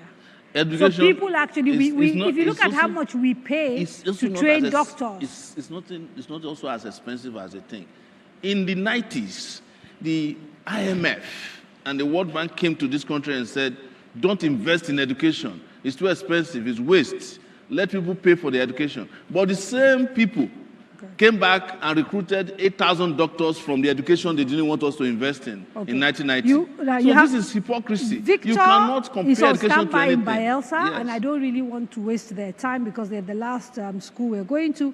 But you still haven't talked about, the thieves, yes, who are stealing the subsidy, yes, but talk is cheap. How do you intend to fight I don't them? belong to the category of talkers. If a student, he should go and do research about me at the University of Lagos. I'm not a talk is cheap person. Okay. Let's go to Victor, who is in Bayelsa, and join our last remote site because they've been very patient. They've been listening. Thank you, Canaria. Very detailed conversation there in the studio, and it sparked a lot of comments here at Bayelsa Center. We have 2 questions that will be asked. I will call on Honorable Elliot Osuno to ask the first question, then we'll move to Honorable Alawi. Yeah, good evening. I am Honorable Chief of Justice Elliot Osuno, the former legislator. Kindly answer this question. Without equivocation, the bulk of the wealth of our country comes from the crude oil in the Niger Delta region. And for donkey years, the entire environment, the ecosystem, has been abysmally polluted, destabilized, defaced, disintegrated, and bastardized. And the people impoverished with the oil blocks predominantly in the hands of people outside the region. Should you become the next president, how would you redress this repugnant imbalance? Thank you very much. Thank you. Okay, thank you. We'll take one more question quickly, please. Okay, good evening. My name is Amawi Okonkwo, public servant. First and foremost, I want to congratulate the candidate for putting himself forward. It's not easy. I think that the right time has come for good people to equally put themselves forward. Briefly, my question: if you become the president, what will you do with the presidential amnesty program? But recently, the news is everywhere that this government have decided to wind down the presidential amnesty program under 6 months without the government keeping it inside of the bargain. And this is causing a lot of problems in the Niger Delta. So what will you do with the presidential amnesty program? Thank you. Thank you. Victor, if I could ask you, Victor, can I ask you to quickly recap that second question because it wasn't very audible. We could barely hear him. Okay, the second question by Alawi says that the amnesty program by the federal government, there are news that it will be stopped very soon without any proper plan. If Mr. Sowore becomes the president of Nigeria, what are his plans on the issue of the amnesty program? Okay, so thank you very much, Victor. Two quick questions. The Niger Delta produces the bulk of the wealth. They pay, the highest price, no development. What are your plans on redressing that imbalance? And on the issue of the amnesty program? I'll start with the amnesty program. I think it's become a cesspool of corruption.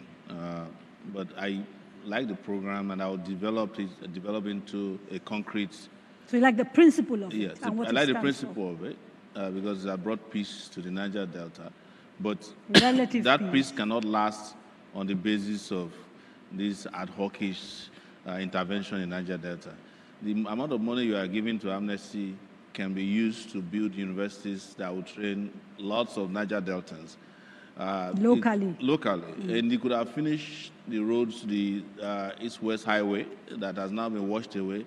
A lot of development could have come from that. What I would agitate for is for the Niger Delta region to get a larger portion of the oil resources. So to that extent, you can say that I'm biased on the side of resource control. But anybody that is listening to me today should know that the word resource is dynamic. So if one day the northern part of Nigeria is producing solar energy, electricity for the rest of the country, don't come and tell me that they don't have a right to also get a part of that resource. What I seem to be hearing you saying is that you are not quite 100% how to deal with this issue, and you're still thinking it through because you think it's dynamic. I'm from the Niger Delta. Do you know that? I know. Yeah, so I could have qualified as a militant. so I understand the problems. You see, because part of what we should understand here is that problems that are well understood, there's no reason for us to be parading any level of intelligence that the solutions to Niger Delta for a lot of Nigeria, but it's not a thing you can resolve on a TV interview for 2 hours. With regards to those who say, be specific. If you want to see specific, ask for manifesto. And we have manifesto online, by the way, on Sowore 2023. And by the way, some of your manifesto issues seem to be at odds with your personal issues. So page 32 of your manifesto, for example, they talk extensively about carrying people along in order to get things done. But when we listen to you sometimes, we almost feel like you are marching at it alone because you think you alone can do it. The fact that I'm passionate about how fast Nigeria should have developed doesn't mean that I don't carry people along. I believe in people. I've been on the side of the masses. The injuries I've suffered the most, I've suffered because even when I could have been comfortable, I come back to take on battles with others. So you can't claim that we don't carry people along when we organize some of the biggest protests. Okay, we have just from about time to time. 5 minutes to go. So I want to ask one final question of you and then use the remaining 3 minutes, if you answer it quickly, to allow you to wrap up and sort of give your final message to the electorate. I noticed that when you set up the party AAC in sort of 2018, you started out as chairman.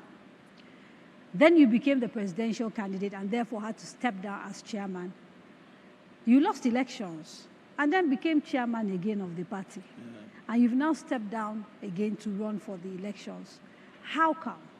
Is it that there aren't people qualified enough to chair your party? Because the optics of it look like this is a Sowore party, as opposed to sort of something that encompasses a diversity of people. If you keep moving from chairman to presidential candidate and back again? I'm glad you asked, and I want to answer you directly. We set up the party in 2018, and we sort of decided in agreement with INEC that we'll have interim leaders until we go to a convention. And the convention of the party was supposed to happen after the 2019 election because we didn't have much time. When the election was over, the party was hijacked. Yes, you didn't get a chance to enter into all that trouble. So we couldn't go to convention. Right. And I was arrested when we were protesting against and going to court about it. And there was no opportunity to do any election until we won in the Court of Appeal on June 2nd. So when we won, elections were 6 days away. We had to run around the country to set up. That's why I stepped down again. As soon as this election is over, we will go to a proper convention, and I promise I'm not going to contest as party chairman again. Okay. Literally in 30 seconds, Malam Magashi, a final opportunity to speak to Nigerians, the electorate, and tell them why the duo of you and Mr. Sowore represent the best option for Nigeria. I will urge Nigerians to read our manifesto. There is something very important that we have not talked, but we don't have time. Something that is sticking on the knob of the northern part of Nigeria, that is the Almajiri system. We have a very versatile and workable framework for the Almajiri system to work. I assure the northerners that if we get into power, there would not be Almajiri that would be begging. We would separate that aspect of Almajiri, that is studying religious big knowledge there. And the begging. Yeah, Mr. Sowore, 30 seconds, your final words to the electorate. You know, the meaning of Almajiri is somebody who travels to seek knowledge, yes. Not somebody who begs. Yes. So he's very clear on that. But Nigerians have seen the difference. I'm glad that I ran in 2019, and I wish you elected me and did not select somebody who didn't win the election to lead you. This time around, we're looking forward to credible, free, and fair elections, and we hope, having heard from us, those of you who are undecided, that you know who the right person is to lead this country to liberty. We want to put liberty on the ballot. Mr. Yele Sowore and Malam Magashi, thank you so much for joining us. And that's it for the candidates for today. Tomorrow, we sit down with Dr. Rabiu Musa Kwankwaso and Bishop Idahosa of the New Nigeria People's Party, the NNPP. Please join us. And I want to thank our partners, Cabal Media, NTA, FRCN, Zikoko Citizen, News Central, Kaftan TV, so many of them, actually, whose names I can't remember, Silverbird, Radio Now. Thank you so much for taking this conversation out. Trust TV. See you tomorrow. It's now time for the network news of the NTA. Have a good evening.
University of Ibadan, alma mater to great thespians, novelists, and politicians of the great nation of Nigeria. The University of Ibadan is located in Oyo State, southwest Nigeria. It was founded in 1948 and was one of many colleges within the University of London. Becoming an independent university in 1962, the University of Ibadan is the oldest degree-awarding institution in Nigeria. The University of Ibadan has contributed to the political, industrial, economic, and cultural development of Nigeria. Among this notable group are Nobel Prize winner Wole Soyinka, Chinua Achebe, a novelist and author of Things Fall Apart, Abdul Ganiyu Abdul Razak, a lawyer and former president of the Nigerian Stock Exchange, and so many more.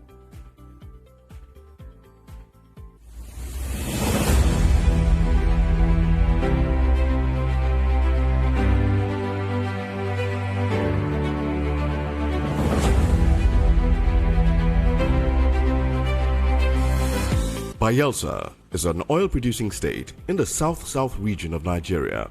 It was created in 1996 by the then military administration. Bayelsa has also produced prominent people such as Ben Murray Bruce, a businessman and senator, Dakore Egbusin Akonde, a Nigerian actress. She is an ambassador for Amnesty International, Timi Dakolo, musician and businessman, and so many more. Recently, Bayelsa has been seriously affected by the flooding situation that has plagued Nigeria. This has seen many lose their lives, properties, and businesses.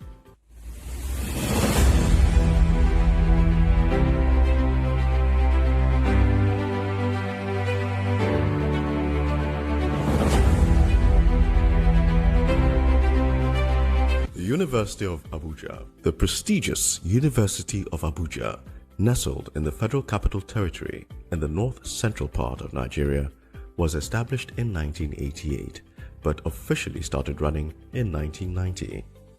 It was set up as a dual-mode university with the mandate to run conventional and distance learning programs. The university offers diploma, undergraduate and postgraduate degree programs. Popular persons who have graduated from this institution are Kanayo O. Kanayo, actor, filmmaker and lawyer; Imam Suleiman Ibrahim, former Deputy General of NAPTIP; Muhammadu Bako III, a first-class Emir of New Karshi in Nasarawa, and many more.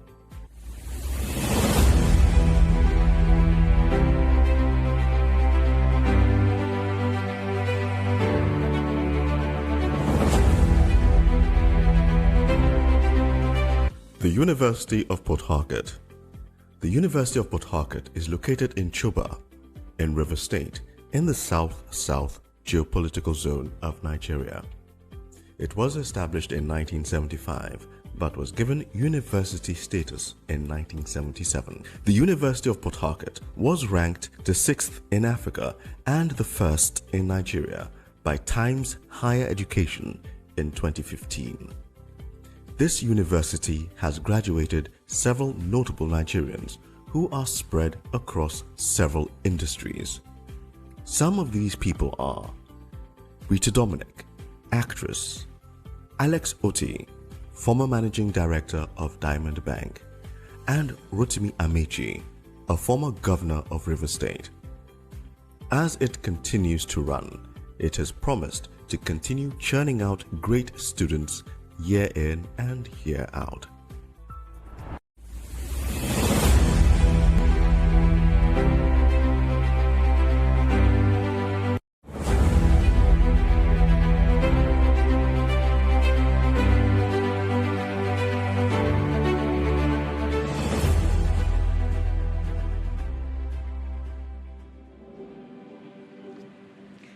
And that's the conversation today on the candidates. Kudra Ahmed sat down with Omoyele Sowore, the presidential candidate of the African Action Congress, and his running mate, Haruna Garuba Magashi.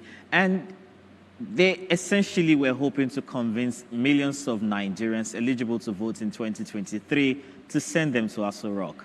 Now, at the start of the conversation, We asked our pundits what we were to expect from Omoyele Sowore and his running mates. Now that the conversation is over, let's find out what they think of the conversation that we've just had. So, quick reaction, Umfon. Going into the conversation, you sort of had your expectations. Now that it's all said and done, what do you make of some of the ideas and some of the responses that were heard from Sowore? So I wish I put money on Sowore tonight. It did not disappoint me. So when I said he was a hardliner, right? He's that, that vociferous. He came up exactly just like I said he would. People said what happened from 2019 till now would have made him more malleable, more, more savvy, but he's still the hardliner. He doubled down on his anti-rhetoric. So would you say that speaks to his authenticity or would that speak to his inability to be malleable? Authenticity, but here we're talking about an election, which is a game of numbers, right? Your authenticity does not mean that you should not work on your messaging. Do you understand? Do you want to be authentic at the risk of polarizing your views, right? So let me give you an example. You mentioned a lot of things like election denying. He said the last election he won, that they allocated numbers.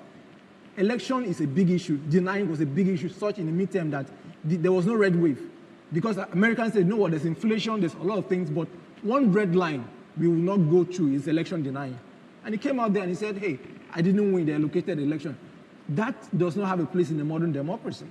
Do you understand? I said, you can't say that and expect independent people to vote for you. A lot of things here I mentioned very quickly. Okay, so we'll go to that. Let's just, one each so that we can go around the room. So your reaction to the conversation?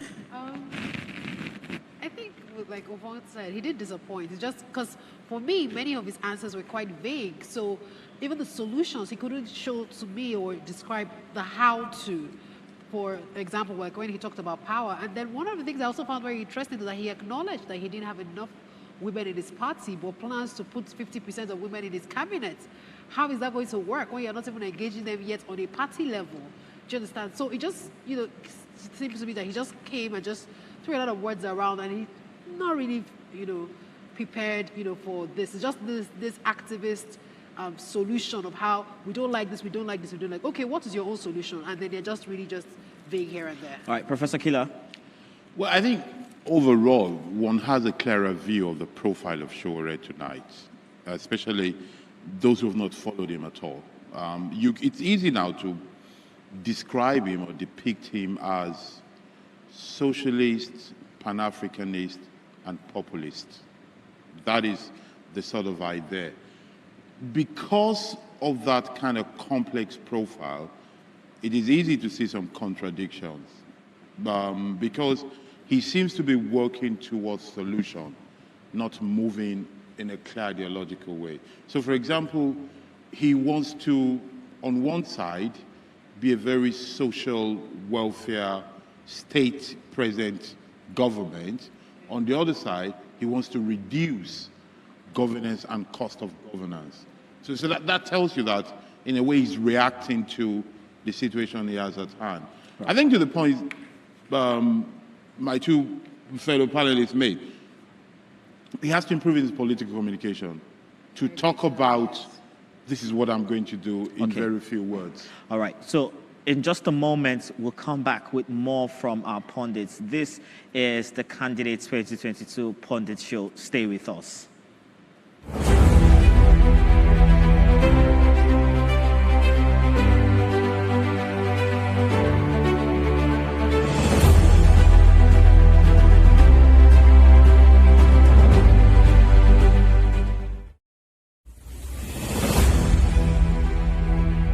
Dario Media, in association with Cabal Entertainment, presents The Candidates, a presidential town hall meeting series where the presidential candidates of the 6 leading political parties tell us about their plans for the country.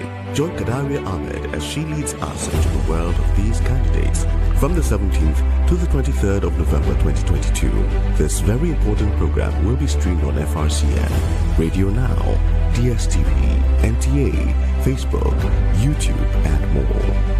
This is a town hall meeting you shouldn't miss. Tune in. Let's hear from the candidates.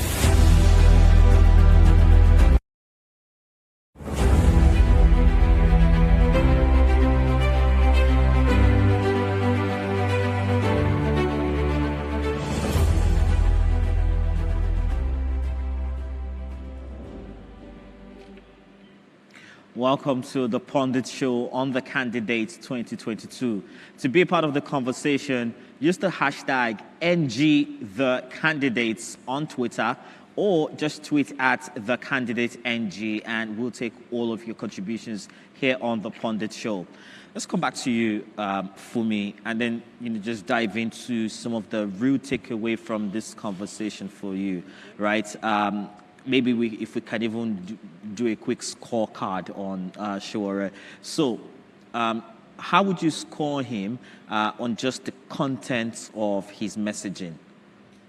Over 10? Yes. So maybe 5 over 10. 5 over 10. Okay, so what exactly was the problem with his... Political communication. So that's one of the reasons earlier why I said you need to take up that guard. We all know what the problem is. We all know what it is. So it's just attack. And I felt that he was deflecting a bit, distracting us from the things we already know and attacking the other candidates. Even though that's politics, normal. But I want to know the how to. Okay, so for example, when he talked about power and saying that privatization is the problem, when I was growing up before, we all know the slang up NEPA.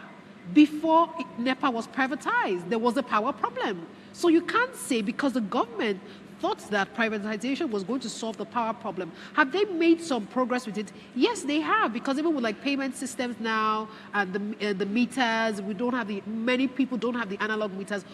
Are there some problem with it? Yes. So he wasn't telling us the how. He was just escalating and just, riding emotions up and all of that. So for me, he needs to convince just that with politics and with a Nigerian election, beyond your followers and people that like you, you need to convince other people like me why I should take my vote to you in the ballot. So for me,